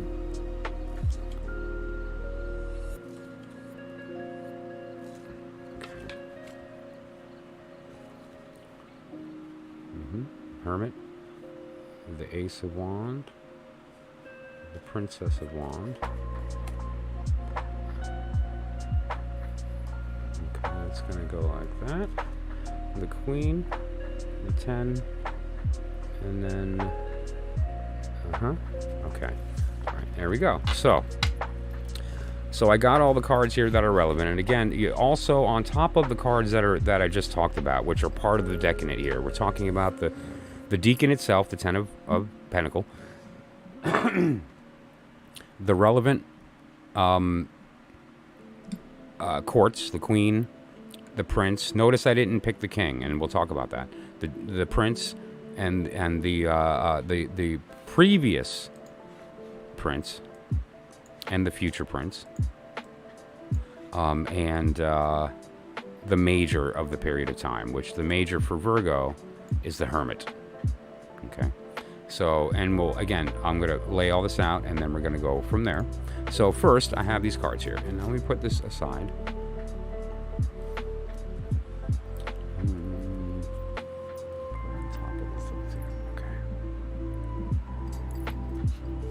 And let's lay this out in the order that is necessary. The first thing that we do is we start with the previous prince, the prior prince. Why? Because this was the prince that started the whole process by courting the queen, or the princess. Okay, and so that's the first card, and we locate that as the Prince of Wand. Ignore the King of Wand. That's a Hermetic thing. He thinks he's king. The princes all think they're king, and the knights are actually going to become king. Which is why the knights are the king, and the Thoth, and the princes are the knight, right? So that said, this is the prince or the knight in the Rider-Waite of fire, okay, the wand. Now, what this is referring to is the courting of the Princess of Wands. So he's courting the princess. Now, how does he do that? He has to get through her sign, which is the Hermit. So essentially, he's not part of the reading. He is but isn't. And you'll see what I mean by that. He's off to the side. So he's just kind of there. Notice he's not really important. Let me get to the desk here. He's not really important. He's just kind of there. And now we're going to put in fact, I'm just going to put him up here. We have our Hermit, which is the sign of the time. This is Virgo. And then we have the princess relevant to that. The Princess of Wand is bringing the wand into existence. She is offering it to the prior prince. Like, hey, take my wand. And he's like, okay, sounds cool. You know, I think we can get along. And they consummate. When they consummate, meaning that she has offered her element to him and he has taken it. She is elevated to queen through that work. The work of offering the element to the world and that being accepted elevates her to queen, and then he becomes the king, and then he dies. Go figure, right? He fulfilled his duty, though. And now, in her loneliness, this is my story, but basically there's a personality a connection, a communication, a relationship with the Deacon, which is the Ten of Pentacle in this case, right? Like, again, let's just jump to the wheel, and we'll see that the Ten of Pentacle is the Deacon of the period of time. That's visible right here. The 10, and we're in the discs or the pentacles, right? And that is ruled by Mercury in Virgo, right? It's Mercury in Virgo.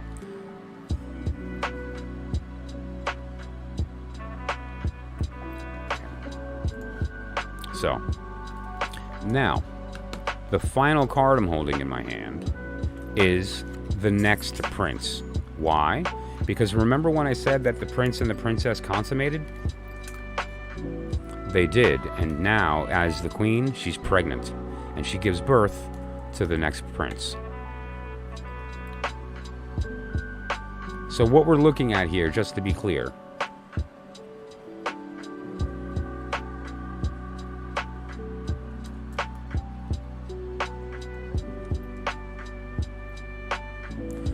the prior prince courts the princess. How does he do that? By doing the work of the hermit. He succeeds. She's proud of that. She offers him her element. He accepts it. That work of her offering herself elevates her to the queen. He becomes king. So on and so forth. He passes away. Through that process, she becomes to develop a relationship, not a physical one, but a relationship nonetheless, that affects her. It changes her personality with the Deacon. The Deacon provides advice, guidance, and she takes that guidance with her and moving forward, and in that process gives birth to the new prince.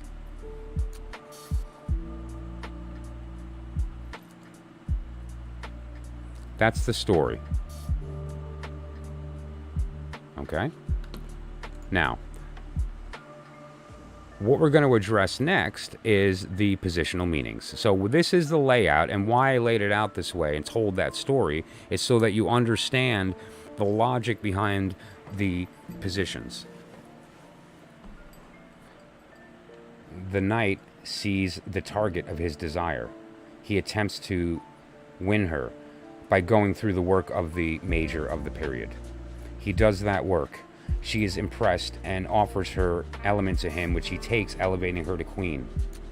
She then, through her sadness of the loss of the king, takes on an advisor in the Deacon, and together that knowledge is carried forward and is instilled in her new son.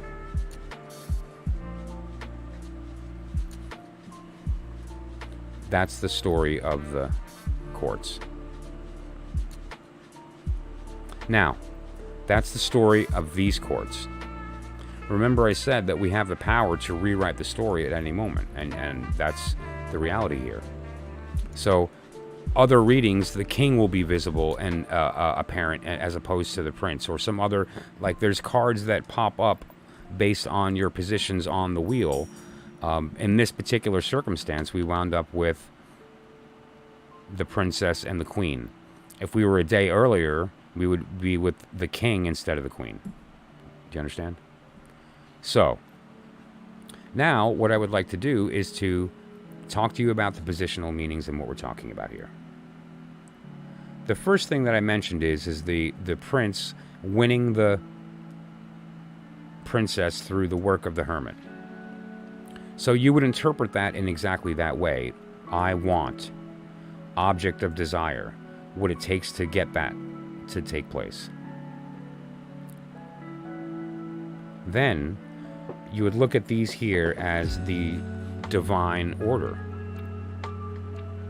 Because what are we talking about here? Let's take a look at what we're actually talking about. Just to be clear, like I said on my diagram here,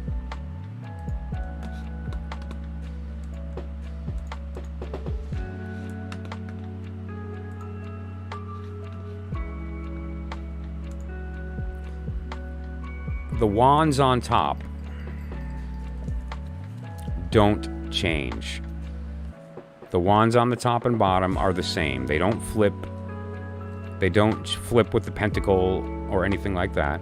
That's a different kind of magic. That's all. Let's just say it's different. I'll just leave it at that. And so, what we're talking about is just the cups and swords. And again, it's the idea, and this is the really, really important point of the doctrine here, is that the sword is raining down divine mind and filling our cup with mind. The cup, the divine cup, which is upside down, is raining down and washing away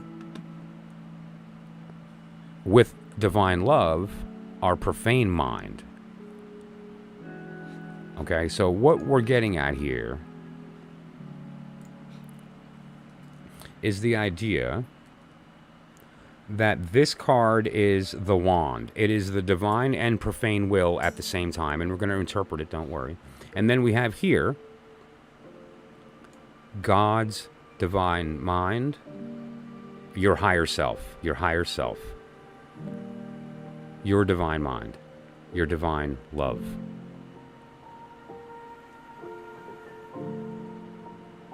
Your lower profane heart receiving divine mind. Your lower profane mind receiving divine love. So now when you consider that dynamic here, what we're looking at is the Princess of Wand. Since she's a princess, means that she's the earthy part of her element. And in this case, since she's wand, we're talking about fire. So she's the earthy part of fire. Well, what does that mean? What does earthy mean? Body. Manifest. Make real. Make physical. Make what physical? The will. So this is to make the will physical as divine mind. Divine mind is sending down and filling our heart with the desire to make the will physical. Divine mind physical. That's what this means right here. Because this is the cup receptive, receiving. This is the bestower. This is the receiver.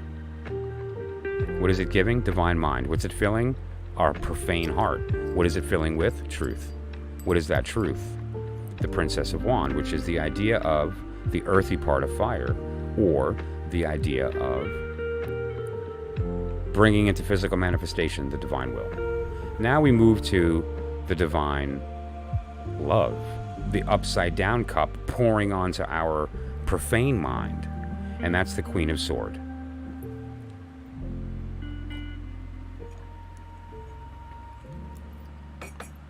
Different motivation here. This is the love, this is the thought.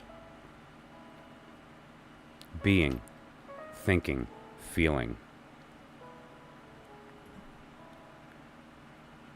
Now, I bet you think this is the Pentacle. It's not. This is the wand. This is the sword cup. This is the cup sword. This is the next wand. So, Queen of Swords. Different than the princess, the queens are the watery part of their sign. So if the princess is the earthy part of the sign, the queen is the watery part of the sign. And she is a sword. So she is the watery part of air. What does all that mean? She is the emotional desire of the mind. She wants her heart to be communicated. The Queen of Swords is the idea of communicating the heart. And now, however, this is being put onto our world from an upside-down cup being spilled down and washing onto our profane mind. So it is the divine love of the desire to have the heart be spoken. Speak your truth. Installed into our profane mind. So our mind will be filled with the desire for our truth to be spoken. We're going to have one of those moments where we asked for something and we didn't get it, and we the next time we went into the plate, no, I like it black with 3 sugars, and you put 7 sugars and it was too sweet and I couldn't drink it, and it was okay, no problem, and it's still 7 and they just won't get it right, and so you finally say, listen man, it's $4 for this cup of coffee, can I get the right sugar kind of idea? That's obviously a very basic description, but it's the idea of having your voice heard. It's even as little as complaining about your coffee. What you have to recognize though is that the source of that is actually holy. And so you have to be cautious about what you communicate, because you don't just want to let everything out. It's kind of like the idea of having an open cup that lets everything in. 90% of it's going to probably be junk. You want to diversify, and that's okay. But you also want to be pretty picky. It's the same idea here. You don't want to let every single desire in, thinking that it's always divine. Although it is. But you have to recognize, what are we listening to, the body or divine mind? Is it our profane or divine? Unfortunately, they have the same voice in our head. And so it's not always easy to tell who we're talking to. And then we have, finally, the idea of the next prince. The suitor. Right? So what we're talking about here is, where are we headed? What is basically the child is the next generation. The child is the possibility. The child is the opportunity, but it's also the new creation. What this new prince is the divine unification of the mind of God installed into our heart, and the love of God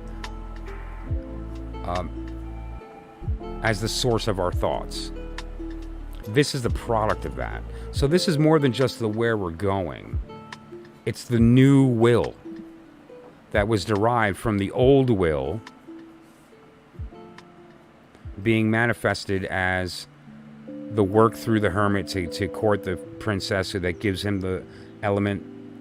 They get elevated, he dies, she's pregnant, gives birth to the new, and has this advisor that helps her along the way. And so, to be clear, that's what the positions are. The first position here is the divine will. The second position is the divine intelligence pouring down. The third position is divine love pouring down. The fourth position is straight up Pentacle. This is the unification of all of these other elements here. Because what is Earth but the unification of these other elements? All three combined make Earth. We're not in a 4-element system. We're in 3 elements that make one. So this is neither, but it's Earth. Because to say he's Earth is inaccurate when we get to the next stage of the reading, which is to where we're going. And that's where we take the other cards here.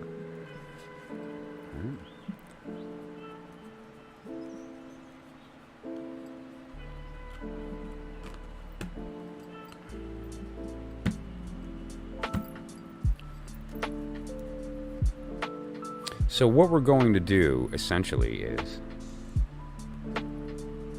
lay out the same thing, but for a different period of time. This is the period of time that we're in right now, and instead what I'm going to do next is the same thing, only I'm going to do a date, a birthday, somebody's birthday. And by doing somebody's birthday, what we can do is take a look at, similar to what I've done with the readings on the channel here with the basic readings, the personal message that uses the Deacons. It's a very stripped down version of this. It doesn't include the vortex. It doesn't include, a lot of components. And the reason I don't do it on a live stream is obvious. It takes a long time. I'm not going to be doing this on live streams, just to be clear, unless someone wants to pay for it. And that's fine. But this is not a kind of a reading I would ever do during a live stream otherwise. They take too long, and it's not really appropriate for it. However, they're great for privates because you get to the core of the issue. So, what we're going to look at here, and what we're doing is I'm going to take the cards as they stand, and we're going to reverse the story. So what I'm going to do then is just set this on top, and then the old major, and then we're going to reverse the story. The Ten of Pentacle returns to the Queen.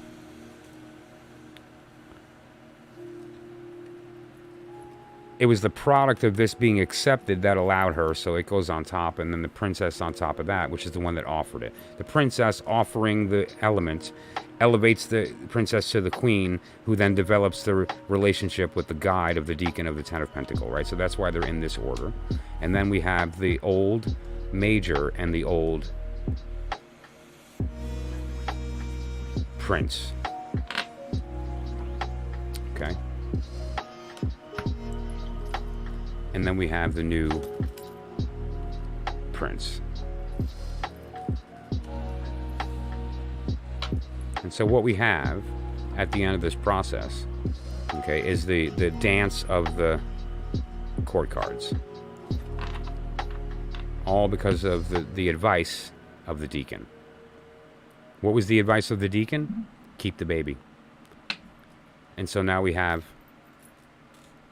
the Prince of Cups, which is going to begin the next part of the reading. And so what we're going to do is jump to the wheel. Now, you could stop right there. If this is just a private message for or a reading for somebody that you just want to take a look at the snapshot of their birthday, there it is. There's a couple of other dynamics that I get into on private stuff that's different, that's related to the polarities, that's related to some other things of a specific planet, like Mercury plays into it more, and some other things. But as a general rule, you could be done right there. You would interpret that prince as the future card, essentially. But that's not really what it is. It's the new will. It's a creation. It's a new creation that is the product of the union of divine and profane. It's beautiful. It's this. And so that said, the period of time, let me grab my diagram here. The period of time that we're talking about is sorry,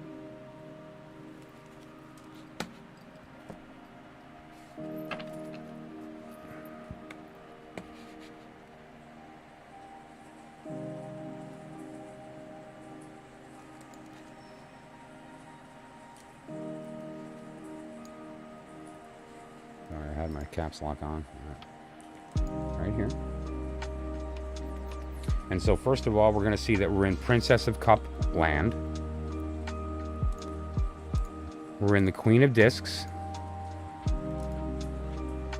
We're going to need ourselves a Ten of Wand, a Queen of Discs, the Prince of Cups, and the Prince of Swords. Okay? And then obviously for the sign of Sagittarius, Temperance. All right. And now, if you need, there are certainly going to be different resources available to you to figure out what card is what with respect to the signs, right? So how did I know that Sagittarius was Temperance? Well, over time you remember it, but you could reference a chart like this and see number 15, Temperance, and so forth. It's all of the information is here with respect to gematria and some other things. Like, there's some really good resources available. for you to find that information if that was something that you were looking for and you wanted to do like hardcore gematria. There's a lot of really good stuff out there. So that's the period of time that we're looking at, right? It's my birthday. And so that period of time is relevant to Sagittarius, but it's Saturn in Sagittarius. And it's ruled by the Queen of Discs, who was courted by the Prince of Cup when she was the Princess of Cup before she was elevated to the Queen of Disc. She gave birth to she gave birth to the Prince of Sword as her son, and she has the Ten of Wand as her advisor. Okay, so let's just tell that story. Okay, this is the Trump. So what we have is the old prince. Remember, we started with the last reading with the old prince. So we're using the new prince as the old prince, the new creation. And now he wants to court this new princess. Hey, who's this new princess that rolled into town? I don't know. She's got all this cup stuff going on, and it turns out I'm like, cups, it's totally my type.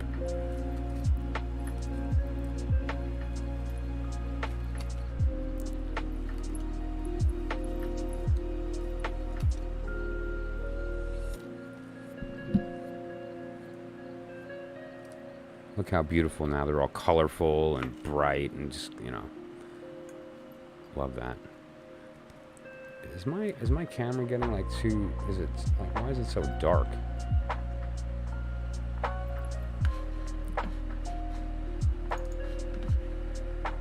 I'm not so happy about that being so dark. So,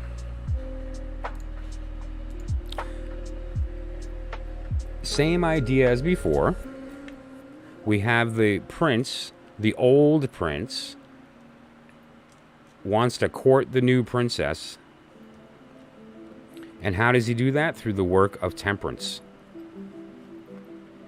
If he succeeds in the work of temperance, he wins her, and she offers him her element of cup. If he succeeds in winning her, and he accepts her cup, she's elevated to queen. He becomes king and dies. In her mourning, she seeks an advisor. In the midst of that, she gives birth to the union of these two consummating. And that baby is the Prince of Sword. Okay, so you understand that what just happened here. What we did, in a nutshell, is we looked at where we are, the divine, and then we look at where we came from, utilizing the lower world rules, the one that we know with the counter rotating and the numbers in the order that works, that it being the wand, cup, sword, pentacle, the divine order of the profane world here. And so what are we talking about? We're talking about him courting her and going through temperance, right? Temperance is the idea of not abstaining, but allowing there to be a balance and a rightness. And more specifically, that if you're doing the work properly, the fact of the matter is, and the lesson of this, Crowley called it art, but it's temperance. The fact of the matter is that if you ignore the ratios and you allow the wrong ratios, the work's not going to work. So it's not about don't drink. It's about making sure that if you do drink, that you're drinking for the right reason. Or if you do whatever that you're doing, put the correct amounts in. You can't bake cookies with too much baking soda. They just spread out and get fuzzy, and they don't bake right, and they stick, and they don't work. You've wasted the dough, and you've ruined your cookies, and now the kids are sad, and it's all your fault. Couldn't you just read the recipe and put in what you were supposed to? So you get the idea, right? And so this is the point of, that's the surface meaning, by the way, of the point of, it's a very holy alchemical card. And then the work has been done and succeeded, and so now she goes through this process. And so now it's the same idea of this divine reversal, but now we're reversing the bottom with respect to not the suit types, but the intention. the intention of the divine intelligence to rain down and fill our cup is perfect. It's correct. But the profane version of that is the warning to not turn away from that. Now, in this case, though, as well, the Princess of Cup is the earthy part of the element. In this case, it's the earthy part of water, the desire to physically manifest into the world your feelings. And that fills your heart, the divine mind of your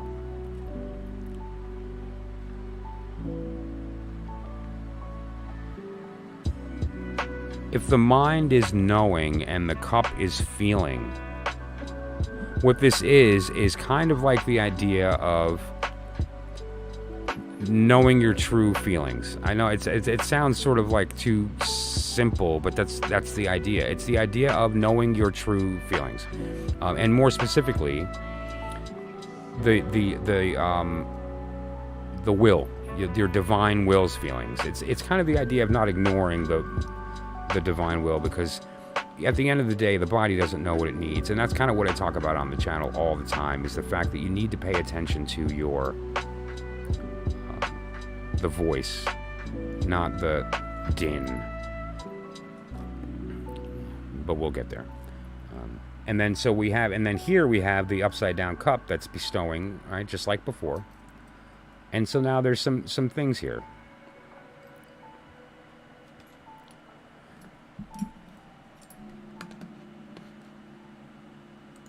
Let's jump to the wheel here. Okay. And so what we wind up with, and again, you would read it a lot of different ways. There's a lot of different ways to read this, but now we're going to get to the next stage of the process here. And let me pop up the diagram, okay? Because there's the next stage of the working, the final stage, actually. And so what you do, well, I guess let's do it on camera first before I do diagrams. You do the same thing that you did before. So this is the product. This is encompassed by the Queen, who is elevated because of the acceptance of the Prince of the element of the Princess's offer, because he did the work of the process. And so now we have, at the end of this process, the two princes. And what are these two princes known for? They're known for courting their prince, or their princess.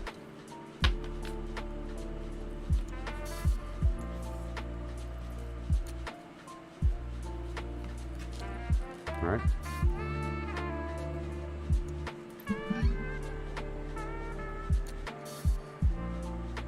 And so what we have, just to be clear, is the combination of all of these divine energies. We're talking about here this idea of the creation of a new will. Where's my... Okay. And there it is. Okay, great. So what we are talking about here is the creation of a new will. So we have the major influence. In this particular case, we had Sagittarius. Basically, we're moving into Sagittarius. And then we have the princess, the element that she's offering, and this whole process. The queen that she's elevated to, the deacon that she advises or gets advice from, and then we have the new prince, the new creation. This is the thing that we're talking about now, is this new creation. Now, the princess also becomes the object of desire to the new creation. And we need to look at this in a slightly different circumstance now. So what we're going to do is swap the princesses.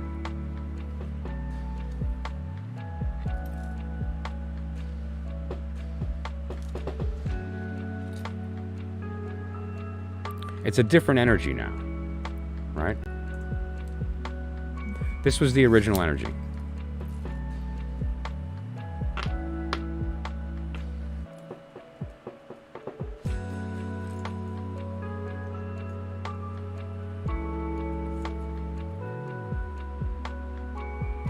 The idea here is to read the relationships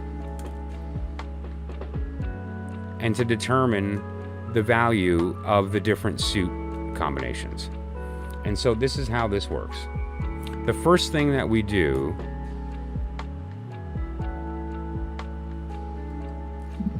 so I almost forgot I'm getting a little tired, which I can imagine. What is it now? It's 4:30 in the morning, so I need more caffeine.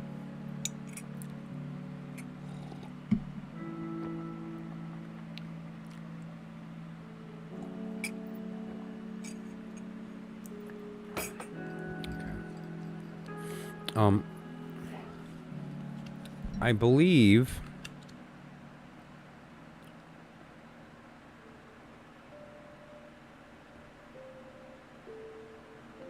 it's actually a very pretty combination. I'm sorry, I kind of got lost in it. The chariots are beautiful. I don't know, they're just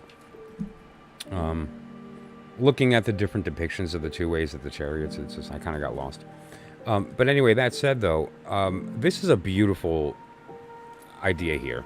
Let me grab a notepad, because there's a working that needs to take place that is an important kind of perspective. It's quick math,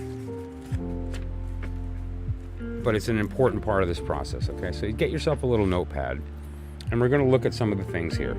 First of all, look at the first relationship crosswise. This relationship talks about where you came from as far as the period of time, which was essentially the divine reflection on our world reversed, and where you're going. So look at these two cards, and now you're going to count up the elements associated with that. So the first relationship, just to be clear,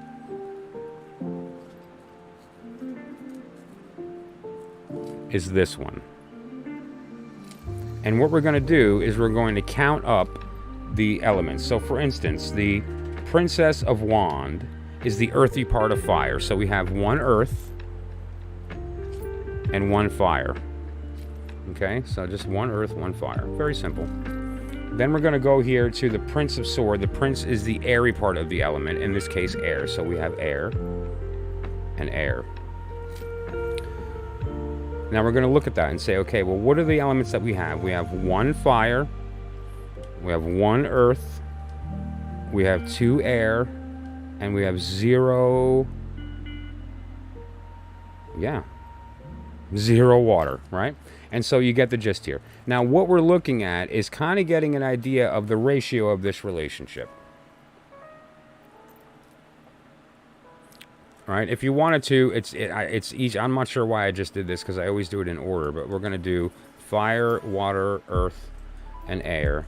And now look at that, right? So we have fire is 1, water is 0, earth is 1, air is 2. So we see that there's a lot of good communication here. Not so good on the physical side as far as the raw desire going on. And there is a union. This is water, sorry, the emotional side. There is a union of the physical and the spiritual. Right? And so anyway, you can interpret this a lot of different ways once you kind of become familiar with and fluent in the elemental system. And to be frank, if you're approaching this spread, you're familiar with the elemental system, right? And kind of how that plays out. And so this is one way that you can determine that. And the second way is to go for this. Because this tells us where we're coming from. This tells us where we're going. This tells us where we're coming from. Just to be clear, where we're going, where we're coming from. And now in this case, same math. Okay, so this is going to be our going. And this is our coming. And now here, we're going to look at, first of all, since it's a knight, or in this case, a prince, it's the airy part. And this is the airy part of water. And that is the idea of communicating emotion. Right? But that said, airy part of water. 1 air, 1 water. Okay, so let's just do our fire, water, earth, air. Notice I'm not doing suits. We have 1 air, 1 water. Then we're going to come here. Here. And this is the Princess of Cups. The princess is the earthy part of the element, right? And so she's the earthy part of water. So we have 1 earth, 1 water. And so what we have here is 0 fire, 2 water, 1 air, 1 earth. And so what we see here is that there is a balance of the physical and the mental. And there is a lot of heated emotion and not a lot of desire. Right, and so, this is not a great relationship. They didn't work out so well. And it's interesting because you have water and water, and here you have wand and sword. Water and water didn't really mix so well, did they? Right, opposites attract. And here you have fire and air. So, get the gist. And so the math of this final gives you an interesting dynamic of the relationships here. And then the final math, I'm sure you all saw it coming, is the idea of, oh, that's just great. Yeah. Anyway, the polarity and the Kabbalion. That's anyways. But so, add them all up. Right. And now we've already done half the math, and so we don't have to redo it here, right? So we understand that this is, let's just do the fire, water, air, earth. Okay, and now one more time, we're just going to go through the fires. We had 1, so 1 fire. Wow. 2 earth.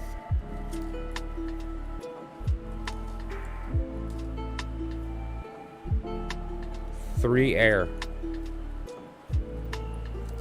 Well, now we know what the other one's going to be because it's going to, the math's going to work. But let's go through the exercise. And we're looking for earth. 2. Right? 3, 6, 8. Right? So obviously this is going to equal 8. And if it doesn't, you'd messed up. Okay. Now 8, why 8? 8's a very holy number, isn't it? 8 is the idea of the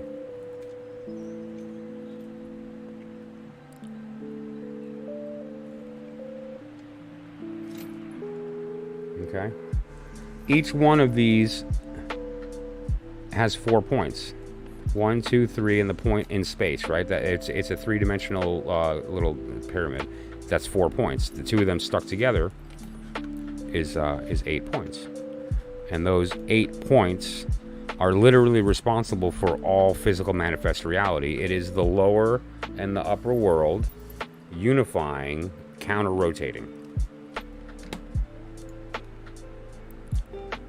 It was pondering that symbol that awoke this knowledge in me over 20 years ago. That idea. Long before I was able to physically see it because of technology, it was in my mind. I imagined that shape in my mind. It was a similar color too, only it was 2 different shades. There were 2 purples. One was more a little on the redder side of purple, and one was more on the bluer side of purple. But it was all in my mind. It was all purple. So it's neat to bump into one later in life that's kind of a purple one. It was very cool. All right, and so you get the gist here. And so you could read this as well if you wanted to, and I encourage it, as the suits, right? So you would go wand, cup, sword, pentacle, and then look at the math from the opposite side as far as the Divine Vortex and turn those 2 in the middle, the new order. To look at the mathematics of that as well, because that would essentially say in the divine world, you have 1 fire, but you have 2 water, and you have 2, this would be swap. So you would have 3 water and have 2 air. You get the difference? Like it swaps them in the divine. And that concept, this is the thing that I'm trying to drive home. This is an important point for all of this working. Things that happen in the upper world appear to us in reverse. Appear to us in reverse. If we're looking at a coin and we draw the arrows in the same direction on either side of that coin and rotate it, and we look at it, it's going to rotate clockwise. Somebody else looking at it from the other side will say, no, it isn't. It's going counterclockwise. Do it. Go grab a coin, get yourself a Sharpie, draw an arrow pointing to the right, and then draw an arrow in the same direction, so as if both arrows are pointing this way in the coin, and turn it. And ask yourself, what direction is it turning? And then go in the mirror and look at it, or ask a friend, and you're going to see the friend's going to go, no, it's going counterclockwise. And if you wanted to put out a final card, which sometimes doesn't hurt, the final card that you're going to want to put out in this situation is the trump of the next suit. This is the progeny, right? This is the child of the queen. And so the trump of the next suit would be relevant, in this case Capricorn. So the next card would be the devil in this particular circumstance, because we're moving it to Capricorn from Sagittarius. Okay? So that's the gist. That's the short version example of a simulated reading, but not simulated, because this is the process of choosing the cards. This is the actual process of going through the reading. Okay. Great. All right. And so, the value there is you can also compare, instead of a birthday in the period, again, two birthdays for a reading for two individuals. You can do two different dates, and very, very powerful stuff. And I talked about it in the beginning. I'd love to do this with somebody on a private reading that they'd be willing to let me record and play, rather than doing it in a live stream, like upload it as a separate video if people want to watch the process unfold. I plan on putting this out in greater degrees, including a full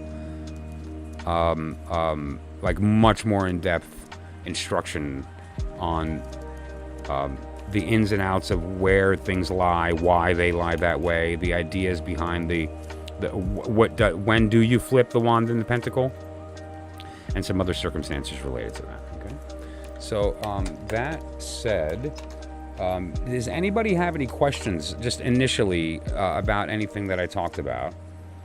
On that spread.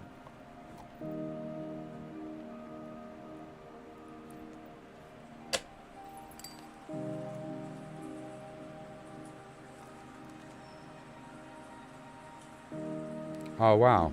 I just read the chat. I don't know what to say to that. I appreciate that. I will say one person out there. Well, all right. There's a couple of people that are pretty good, but I have to. This is going to sound weird saying, but I have to agree with you. I don't know. I've bumped into some readers that are really good. A few I've even popped on the channel here, but from different levels. My approach is very different because I'm not here to answer questions. Although I will. I'll dance for as little as $1. As little as $1, I will dance and I'll answer your question. But that's legitimately not what I'm here to do. What I'm here to do is to facilitate soul talk. To facilitate the activity of you opening a channel to speak to your higher self. And in doing so, recognize who you really are and aren't. And through that process, being able to fulfill the divine will and to receive the divine love. That said, this is for His Royal Duliness. This is your random act of wisdom. The Page of Sword. The Page of Sword, also the Princess of Sword, is the airy or the earthy part of the element. So the earthy part of air. What does the earthy part of air mean? It means physically manifesting what is in your mind. Tell me that's not a great interpretation of that. Projecting out from the mind onto the world. Is that a beautiful image of what that means? Right? This is a great interpretation of the elemental of the court. The courts have very specific elemental meanings, right? All the pages are earth. All of the princes are air. All of the queens are water. All of the kings are fire, of their element. So all the pages are earth. The sword is air. So this is the earthy part of air. Earth represents physical manifestation. Sword represents the mind, physically manifesting divine mind. The desire to manifest the mind. The desire to manifest in the world, physically, what is in your mind. And look at that image, just perfect. And it's even shining through the sword. Patrick Valenza, man, is a magician of the highest order. This artist is amazing. Truly awe-inspiring stuff. So that's the lesson of the Page of Sword. That has been a random act of wisdom. Okay. And so I want to first take a breath. The past several days have been drinking out of a fire hose. And I have slept 4 hours in 2 days because of this insane, intense compulsion to get this information out prior to the equinox, and I did it. And so the reading is done. I have shared this 20 years worth of developing this reading. Now, I want to be clear. I've had zero feedback on this reading. I've talked to some people about it over the years that are friends that are kind of into occult, meaning that, like, you know, they talk about it, but they don't do the work. They've never actually done the work, which is okay. But I don't actually get any feedback on the reading, and so this will be my first time putting it out there, that I'm hoping some hermeticists, occultists, esotericists, alchemists, psychics, readers look at the reading and throw some feedback. Move this here, change that there, this should be here, here's why I think, and let this be literally, not figuratively, but literally what I want it to be, the goal of what it was always supposed to be, which is a new spread for the new AEON, something that we could all use with the greater understanding that the goal here, the work, is facilitating a conversation with your actual self. Crowley called it conversation with the Holy Guardian Angel. I call it soul talk. Conversation with talk. Your Holy Guardian Angel. Soul talk. Let's just like refine it. Get it down to the core. Like Aleister Crowley is a beautiful poetic author. But he's the truth in secret. It's too dense. It's hard to get to. And it takes a lot of asking and thinking and learning and doing and mistaking and realizing and forgetting to wrap your head around his stuff. That's why I like DuQuette. The Book of Thoth is the truth in secret. Understanding Thoth's Tarot is the truth told openly. This book by Milo DuQuette compared to the Book of Thoth by Aleister Crowley is like night and day on how accessible they are. And that's an important part of the process. So that said, I'm not sure who is still with me. I've been talking for a little while now. And, you know, we did cover a lot of different subjects. And so I just wanted to take a quick minute to sort of shake off. And the next thing I wanted to speak to today is the application of what we just saw with respect to the current period of time, right? The weather report. And I'm using the Lon Milo DuQuette deck on purpose because it offers something that you kind of can't get from a lot of other decks, which is that the stuff is just straight out in front of you. There's no referencing charts or books or anything unless you really want to, but typically it's like it's whenever we can, it's nice to be able to maybe avoid that, so that we can just the goal being to facilitate the work being done. Any way that we can get out of the way of the mental work. That's why I close my sword when I read. This is my sword. It's my air sword, right? It's white for the symbol of air. It's dirty. Why is it dirty? You know, I've been referencing this sword to people, you know, on the stream here for a while, and I have always mentioned that the tip is dirty on purpose as a warning. Well, that's not necessarily true. I was fooling you all. But really, the reason that it's dirty is because it's the implication of the sword being upside down, installing the divine mind into the profane cup. And so that's the idea of, and when I read, I keep it closed with the symbolism of the fact that I need to get my mind out of the work, because that's not what I'm here to do. The work is not for the mind. I'm supposed to show up with nothing but my wand, and you're supposed to show up with nothing but your cup. And that's what we're here to do, right? At the end of this day. So that said, I just need a couple of minutes to get my head straight here, and then we're going to move on to the weather report. This weather report brought to you by the union of your heart, mind, and soul. So, and I'm warning you, there's a vortex coming, and we can't stop it. But, you know, in jest, obviously, I talk about these subjects, but the reality is that what we're going to be speaking about today is really cool. We have a lot of really fun stuff that's coming up as far as energetically. There's a lot of really, really good opportunities that we have to kind of be aware of and that we have to consider, right? And I think that during this transitionary phase, if we take this seriously, we really have a chance to weather some very, very crazy stuff coming up, and also at the same time have the opportunity to grow during that period. And so nothing wrong with that at all, right? Okay, so I just need a couple of minutes to get myself straight, and I'll be right back, and we'll continue with the weather report, and then we'll throw some cards. All right, see you guys in a minute.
have here is the wand pointed up toward the divine will.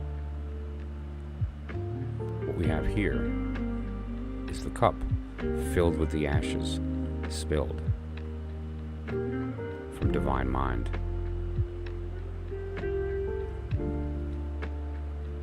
Here we have the sword, our profane mind being washed clean by the spilling of the cup of divine love. And here we have the pentacle, perfect in its union and creation. Together, these elements give us access to the language spoken by our soul. And in that conversation, we have the opportunity for the first time in our lives to meet ourselves. And in that moment, to know our truth. We were born at the beginning of time, and we're at the end of time, looking back, waiting for ourselves to catch up. We already know the end of the story. We lived it. The beauty is that this is a special story. A story with 22 chapters and infinite pages. Yes, we do know the ending, but we get to participate in the rewriting of the story in real time. Is it a story of happiness or sorrow, pleasure or pain? That depends on the quality of the conversation with ourselves.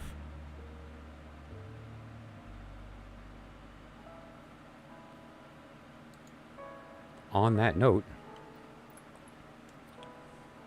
today's weather is brought to you by you. What we're going to be looking at today is basically the environment that we are currently in and the environment that we will be moving into. Okay, and that's what I refer to when I talk about the weather report. Because the idea in this process is once we have knowledge of the fact that there is a divine order, and we have the knowledge of the secret that when traveling up, that flips, it gives us suddenly access to this vocabulary that allows us to interrogate our self. I speak all the time about using the tarot to interrogate our universe and receive back useful information, but what would happen if we use that to actually interrogate ourselves?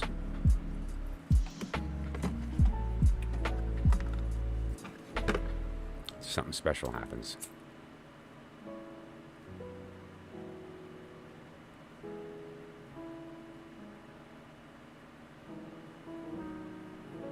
All of a sudden, everything seems right. All of a sudden, everything seems like it's just going easy. Even the stuff that used to cause you all kinds of pain, you're just sort of bounced with.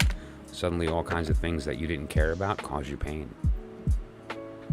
The things you cared about don't matter. The things that never mattered are everything. Why? Well, I've spoken about it many, many times. When you approach the divine path, things sort of turn topsy-turvy, don't they? Well, that's on purpose, and all that means is that you're on the right path. So let's take a look at this process and what's up in the weather. What we're going to look at is a couple of things here. Let me pop up the radar. I know it's pure cheese, but come on. And we're going to look at the period of time that we're in compared to the period of time that we're entering. And what we're going to be reading on today is essentially the union of those two things. Similar to the reading I just did, but as one snapshot, and you'll see what I mean. Because it's a slightly different way that I approach the reading when I do weather reports for my clients, as opposed to doing like a connection reading or something along those lines. And so you'll see how this flows. It's similar but different. But so the circumstance that we're in right now is right here, and the circumstance that we're going to is here, right? And so in between, I'm going to mark with the red, and that red indicates the period of transition that we're literally crossing through right now as we speak. It's 5 a.m. Eastern Standard Time in the United States. I'm in the northeast mountains of New York. Okay. And the equinox is coming. It approaches on the 23rd. Now that said, that's the period of the Ten of Disc, and we're moving into the Two of Sword. We're coming from the energy of Mercury into the energy of the Moon. So the mind into the, not only the heart, but the side of the heart that we don't show to everybody. It's the idea of hidden, because it's in darkness. The moon doesn't cast light, it reflects it. So that said, we also have the Queen of Sword, and we've got some other stuff that is involved, right? The Prince of Wand, which is the prior prince, and other things that I talked about in the thing here. So let's just get that going. Here's the Prince of Wand. The Hermit is the energy that we are entering from. The Prince of Wand has to work through in order that he can win the princess, which will allow her to bestow upon him her gift of the wand, elevating her to the Queen, which then gives us the 10. The 10 is the deacon of the period of time that we're in. And guess what? She gives birth to the new. And then that leads us to this old another period. So let's first look at the period of time that we're in, which I kind of just talked about in the reading. And so I won't get too far into this process because we literally just spoke it. It was in the black and white cards, right? That's the period of time that we're in right now. So we go through that reading and the same process that we did before. We understand where we're coming from, the work that needed to be done. So what does it mean that the airy part of fire went into the darkness so that it can find itself? The airy part of fire is the idea of the ability to want to communicate the will. And now, in this particular circumstance, walking into the darkness allows you to shed yourself of all the stuff that prevents that from happening. And more importantly, that redirects that communication from the divine will to the profane will. And your job here is through the darkness of the Hermit to ensure that you're speaking divine will. And when you do that, she notices. You get the gift of the wand. You impregnate the Queen, who gives birth to the new cup. You're also the princess. You are also the Queen. You are also the Hermit. The important thing here to remember is that this is not an event. This is the snapshot of the situation we are navigating. So these are the shapes of the rooms and the maze that you're going through. So this is not an event taking place. So keep that in mind. And then you would read it accordingly. This is it's supposed to be a cup, but it's not. It's flipped in the higher world. So this is divine mind upside down going into and filling our cup. This is divine love coming down and spilling into our divine or our profane mind. And then we get the new prince. Now the period of time we're moving into, I do want to talk about, because I just spoke about this in the prior reading. But let's talk about the unification of this new period of time that we're moving into. And so what we do, take the prior prince and cover the old prince with the new one.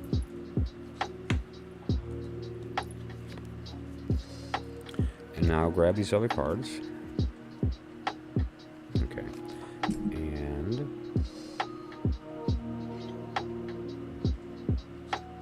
okay, very good. And so let me put this here. Okay.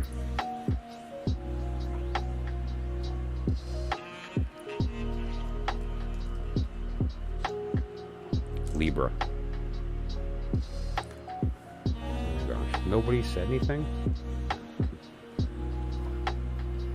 There you go. You're allowed to tell me if stuff's not on the screen. Okay. So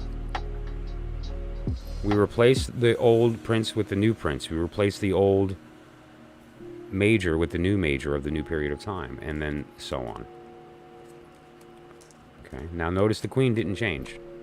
The Queen is still part of this process. She doesn't leave until middle of October.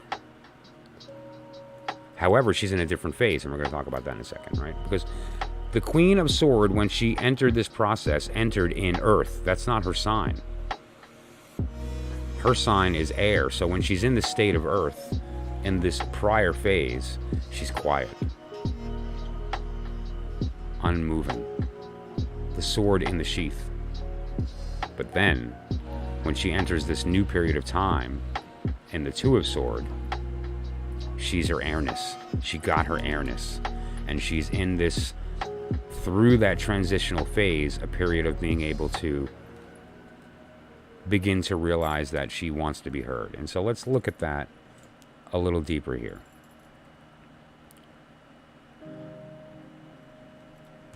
this is the period of time of the Queen. This is the period of time that we're exiting and entering. She's leaving her earthness and finally going to be able to realize her swordness. Out of the body, into the mind. Physically manifesting her mind. The idea of being heard, of communicating her emotion. All right, where do we get communicating emotion from? The airy part of water, right? All of the queens are water, and the suit is related to air, so she's the watery part of air. So that's the idea of communicating the heart. Now, this new prince, in order to court the new princess, needs to do the work of the justice. Justice is different than the hermit. The hermit is going into the darkness so that we can see the truth, right? Because we can't see the truth in the light, only in the darkness. In the light, we see everything, and it's hard to discern the truth from the lies. The work of the hermit is to go into the dark so that we're forced to use something other than our eyes. And we use our inner light. And our inner light only shines on the truth. Beautiful work. That's the outer meaning. But it suffices. Now, justice is a little different circumstance. Justice insists on you following the divine order. However, it rewards you when you do. If you do, grace, beauty, balance. If you don't, injury, penalty. Justice is cold. However, if you know the rules and you work within them, you could be a billionaire. You could run a country. You can, the system allows it to be bent. So there are rules and they must be followed. And if they are, grace. However, this is the important lesson here. The idea is that some rules can be bent and yet still work within the law, right? And so that's the secret kind of inner meaning to justice. And there's some other things as well that are it's kind of out of the scope of this, related to the Kabbalistic and some other things, as far as the paths on the tree. And I'm not getting into Kabbalism today. Kabbalah is a very different subject, and it's heavy, and it's out of the scope of this here. But that said, though, then we would read this the way that we normally would. The divine mind falling into the profane heart, the divine heart pouring love into the divine mind, and read this situation here as well. And then your final card of the transitionary period of time would be related to the period that we would be moving into, which is too soon right now. I would say the time that we would wind up doing that is in the third section of the Queen's period, which is going to be around October 3rd. So you'll see probably in another 10 or so days, the weather report will include this coming up period. So I'm just going to leave it as it stands right here and just read these as what we're about to come into. And this transitionary period that we're entering, to use the weather reference, is actually kind of profound here, because like I talked about, I'm going to mark the period that we're entering and the transition with red. Okay, so this is the period we are exiting and entering, and the transition between those two is right here. And what we're transitioning is a couple of very important things, right?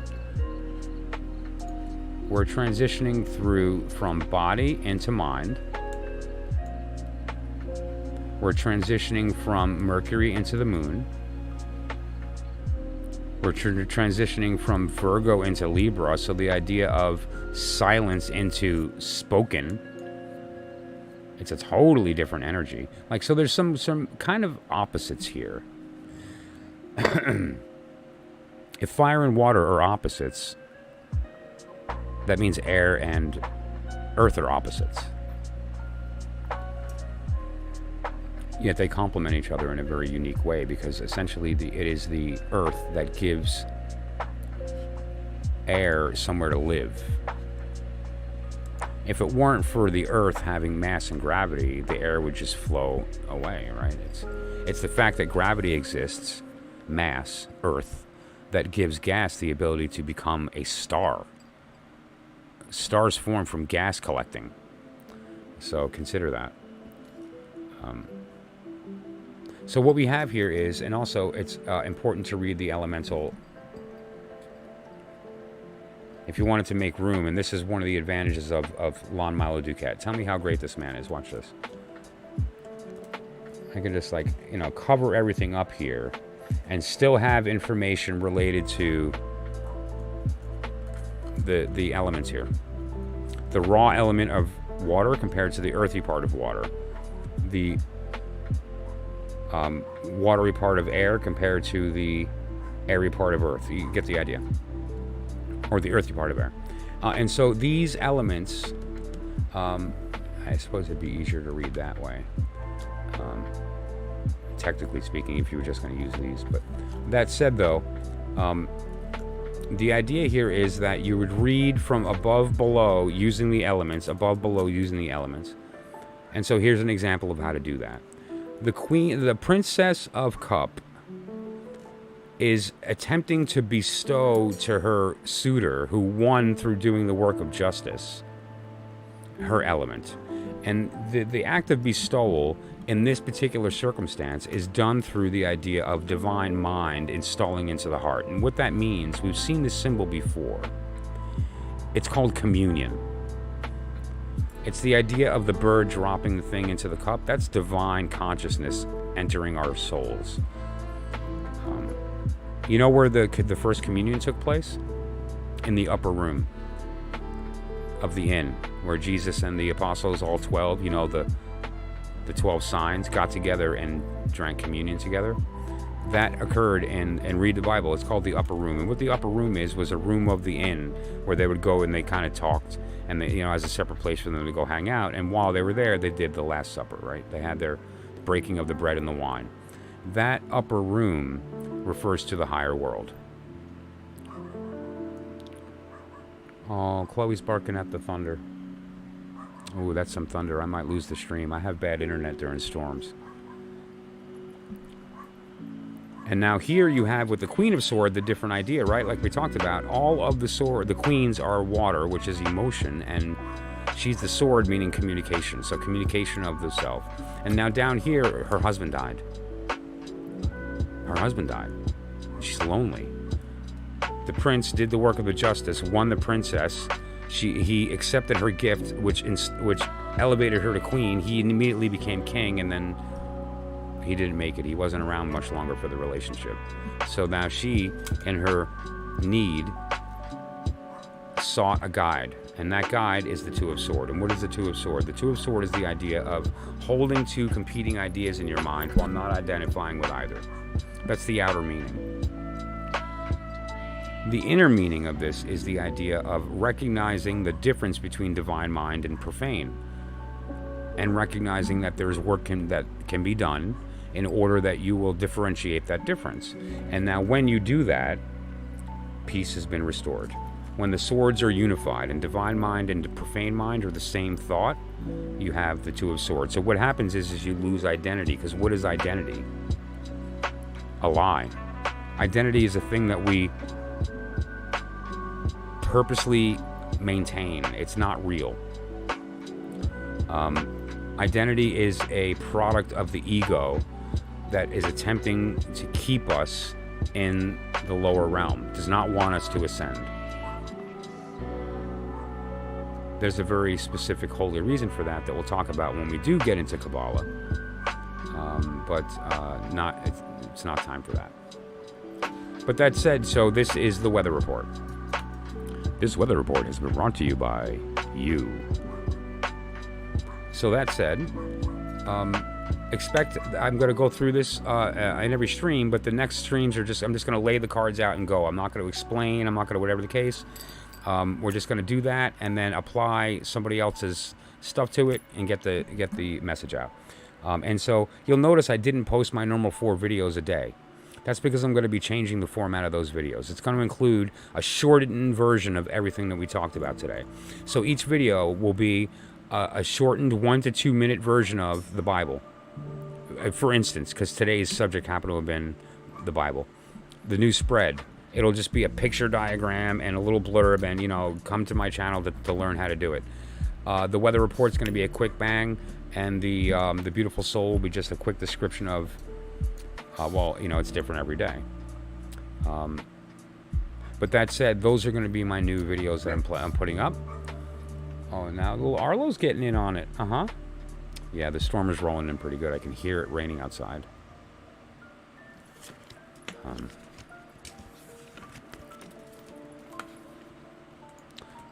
So the weather report is something that is also available as a reading, meaning that it's not the weather report is a cute name I put together to be lighthearted about the work, right? You know that you need to take a break from the heavy, which is why I do like the random stuff and other things. Just a couple of these subjects that were culminating toward the end of this period of time were heavy, and I needed to get it out.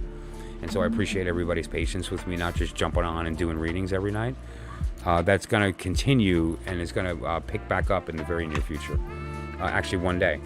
Tomorrow is the last day of any particular heavier stuff that we're talking about in this vein, and then we're going to move into other subjects, like, for instance, alchemy in tarot, gematria, like the numerology of tarot, how to use the court cards to read different kinds of circumstances.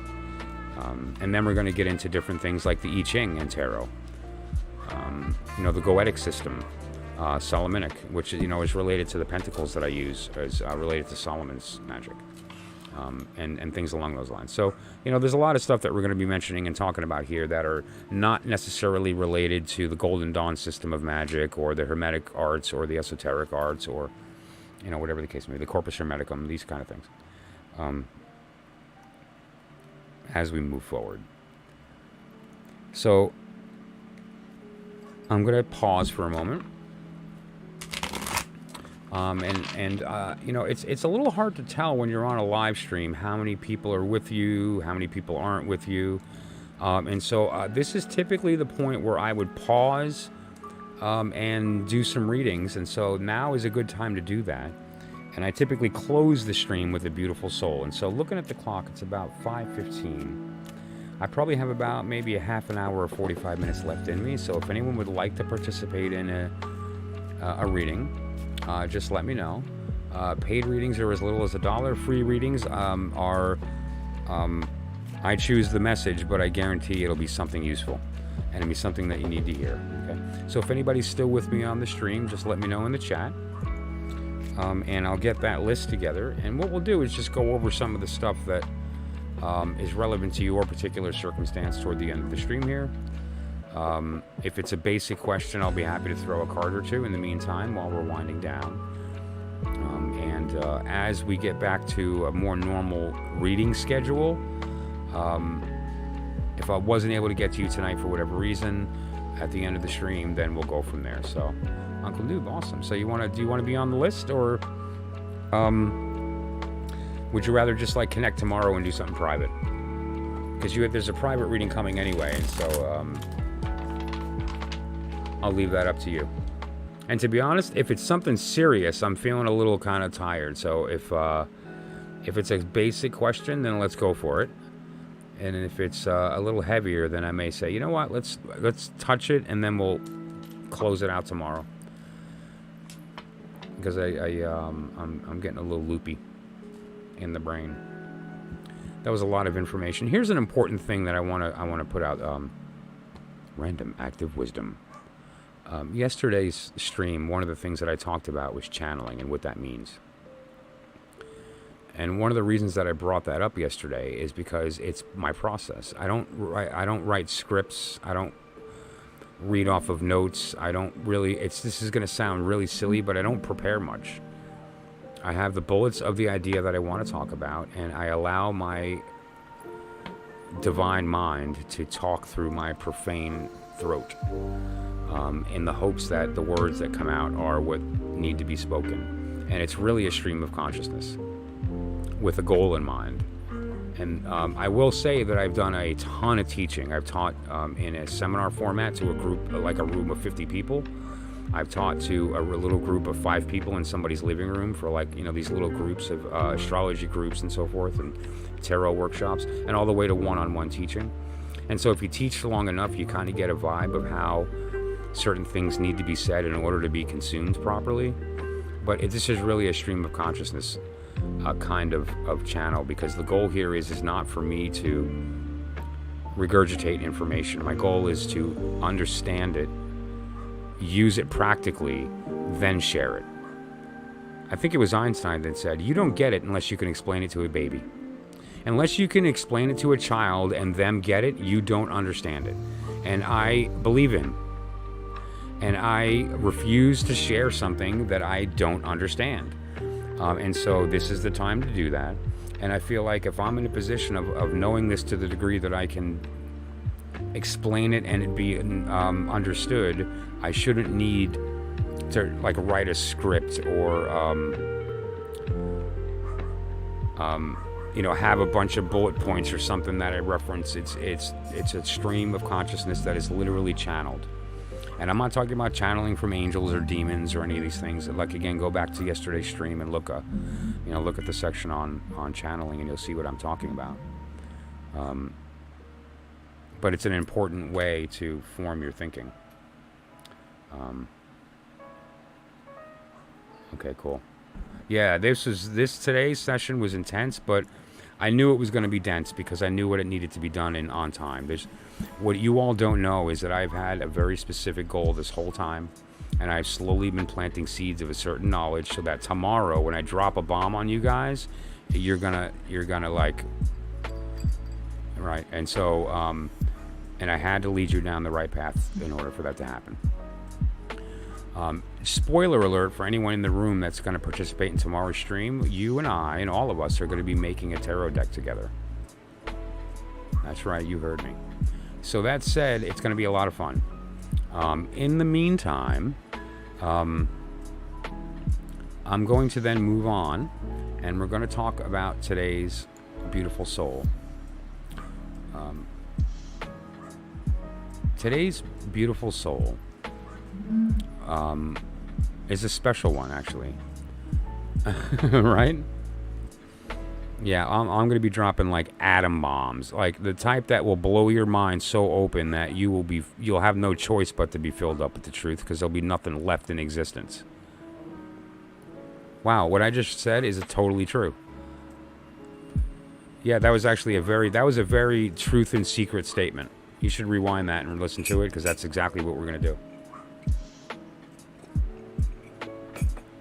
But so that said, though,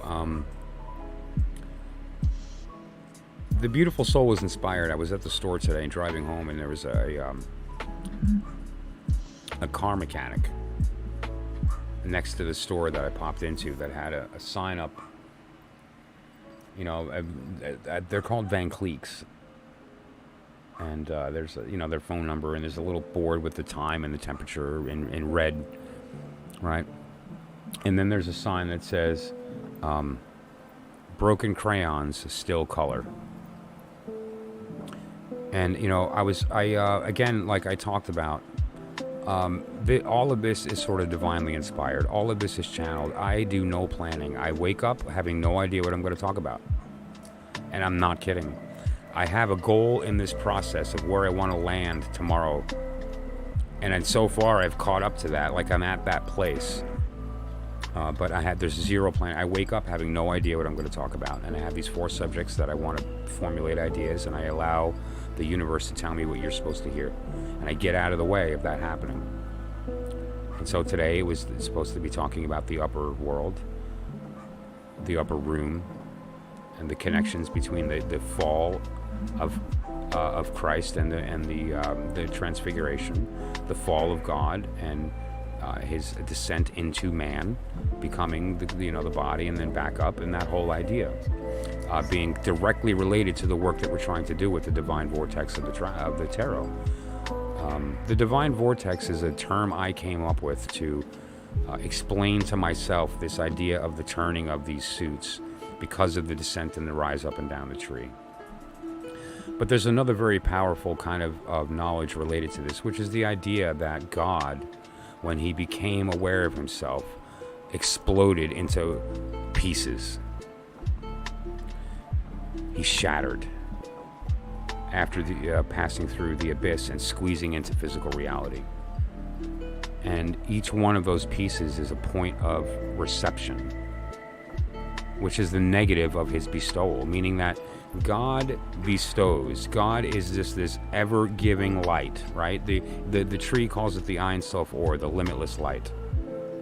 It's just prior to Keter. It is the source of Keter. It is Keter. That said, and it's nothing. When God made the decision, the will to descend through this process of becoming heavier and denser through the 4 trees till it landed at the bottom tree of the formative world. No, the material world.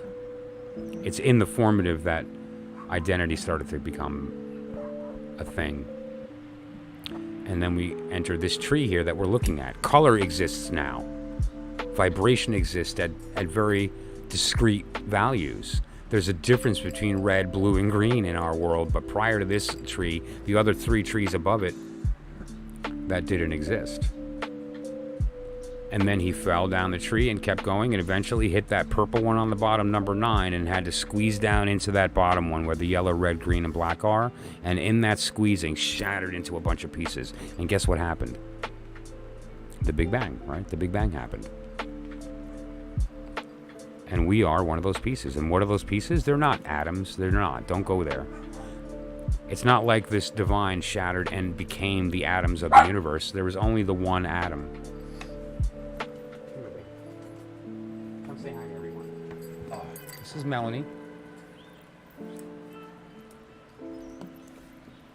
Say hi, baby. Yes, Melanie wanted to pop in on the stream. And so she said hello to everybody.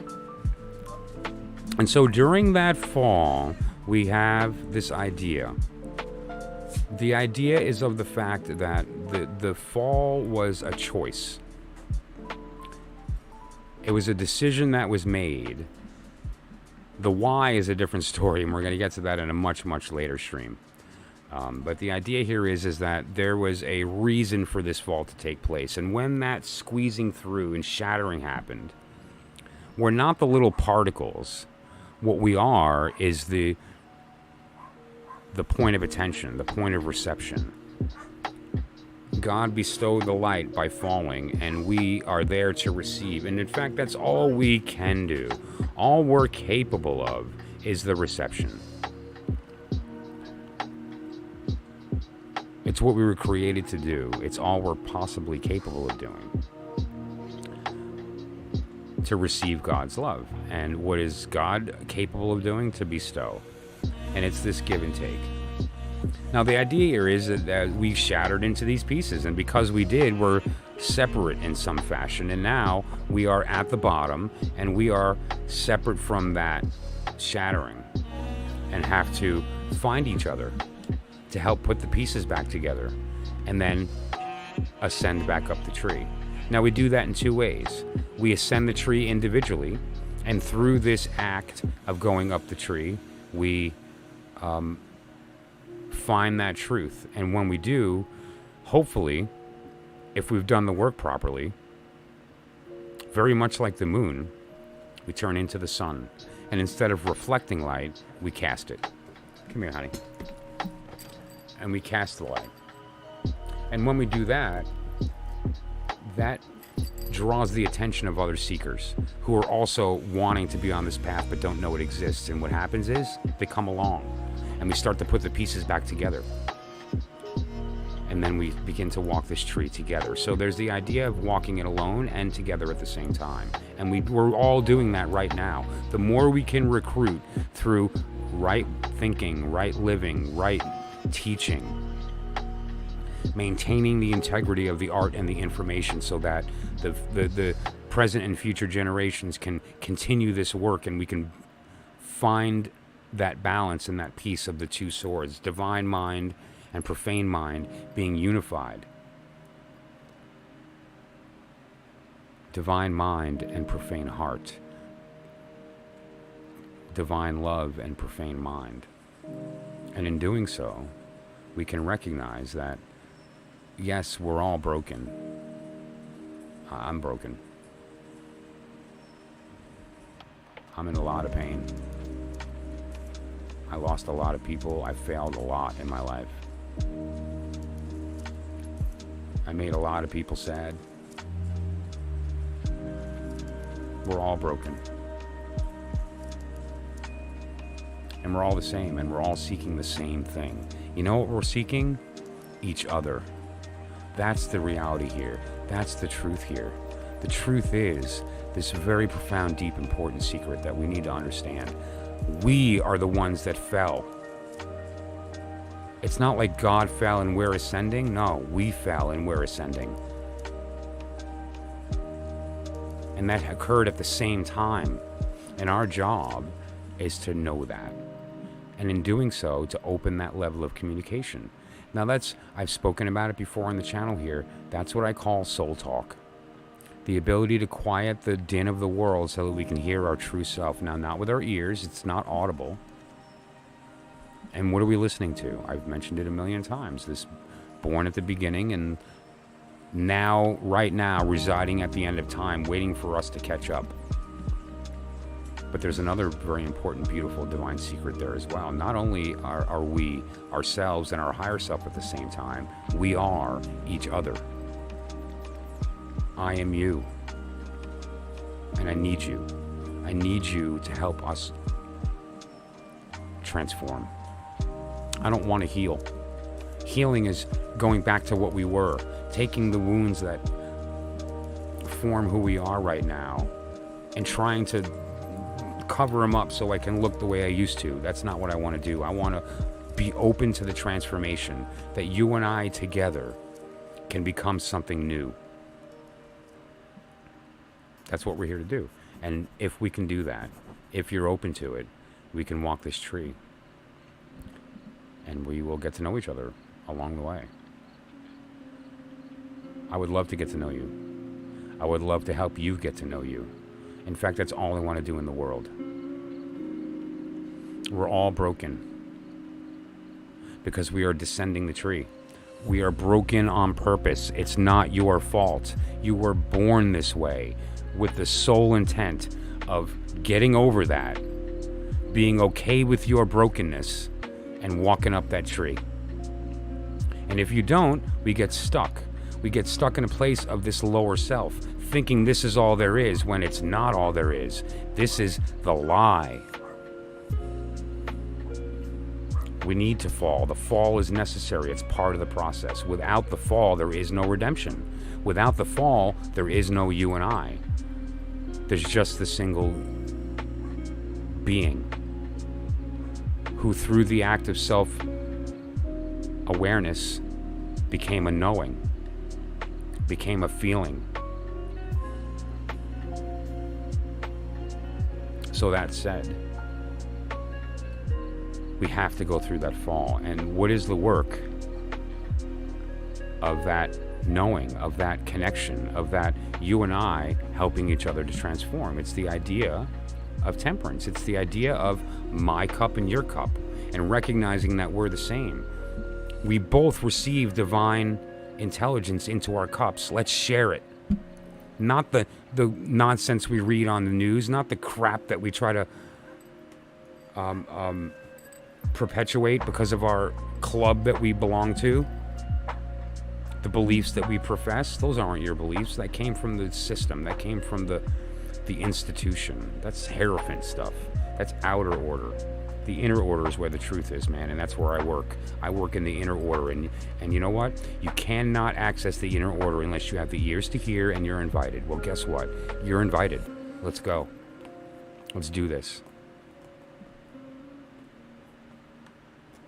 We're all broken. And together we cannot heal, we can transform. And we can become what we have always been since the beginning. Since the beginning of time, we have been and will return. What are we? An infinite point of light. What is that light? Nothing short of the source of our creation, our true self, that was born at the beginning of time, before time. And it's at the end right now, waiting for us to catch up. It knows the end of the story because it lived it.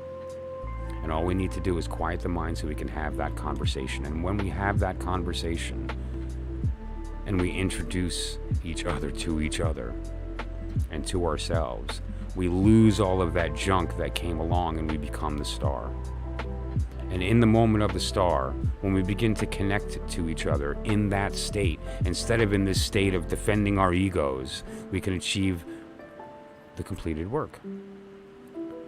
Time and space combined. No more time, no more space. Infinite consciousness unified. But we can't do it alone. We need each other. If you walk down the street and you see somebody that's hungry, that's you. If you see somebody that's mean and maliciously trying to hurt you, that's you. Love them. They're broken and flawed and they don't know how to show love. That doesn't mean stay abused. If the dog bites you, you don't say, oh, good dog, I love you. I understand that you don't mean to bite me and that your soul doesn't want to, and so I love you and I forgive you. And then try to pet him. No, he's still going to bite you. So, you know, use your brain. You don't pet a dog that'll bite you, but you don't blame him for being a biter. You do what you can to reconcile that situation, and if it's not possible, then so be it. Sometimes healing is not possible, and when it isn't, you have to transform, and sometimes that means leaving the situation that you're in order that you can do the work of the hermit in the darkness alone. And so that's what I have to say about that. We're all here to do the work. We're supposed to be broken, and we can still do the work we're here to do, which is to find each other at all costs and to spread the truth that we are all a little piece of the divine mind installed in our hearts and divine love washing our minds. Thank you to everybody who listened, and I really, really appreciate it. So that said, we had a lot that we talked about tonight, right? We talked about some of the correlations of some of the knowledge related to the Christian system in tarot. We talked about the new spread for the new AEON, the weather report, and that transitional period we're going into, where we're moving out of Earth and into this airy kind of energy with the Queen. And that's an important dynamic. We just came out of this period of Earth and quiet and calm and not moving and kind of keeping our, you know, watching and observing, but now it's time to act, and now it's time to be heard. She sat around enough in her airness, kind of being held back by the Earth, and it's time. So that's the situation that we're in now with the weather, and obviously, you know, I love you because I know who you are, and I wish that you could see what I see, because when I look out at every person out there, I see myself. And what is that? It's the creation. We're all part of that, and we can't miss it. Don't miss it. Don't miss the purple. Anyway, that said, I appreciate it. Again, everybody who joined me on the stream tonight. If you'd like to talk in person, you can give me a call, text, direct message, or email, or reach out in whatever way, and we can connect on either a personal, private session or something here live on the stream if you'd like. That's also connected to WhatsApp if you're overseas, and so we can chat that way as well. Okay. The channel is going to be shifting in the next couple of days into a lot more back to readings and less of this super heavy subject matter. There's some things that I needed to get out so that there was some sort of primer. And as we move forward into this other knowledge, that you're ready to accept it and you have the ears to hear. Okay? Otherwise, thank you so much to everybody who joined the stream tonight. I appreciate it, and we'll see you tomorrow. Have a great night.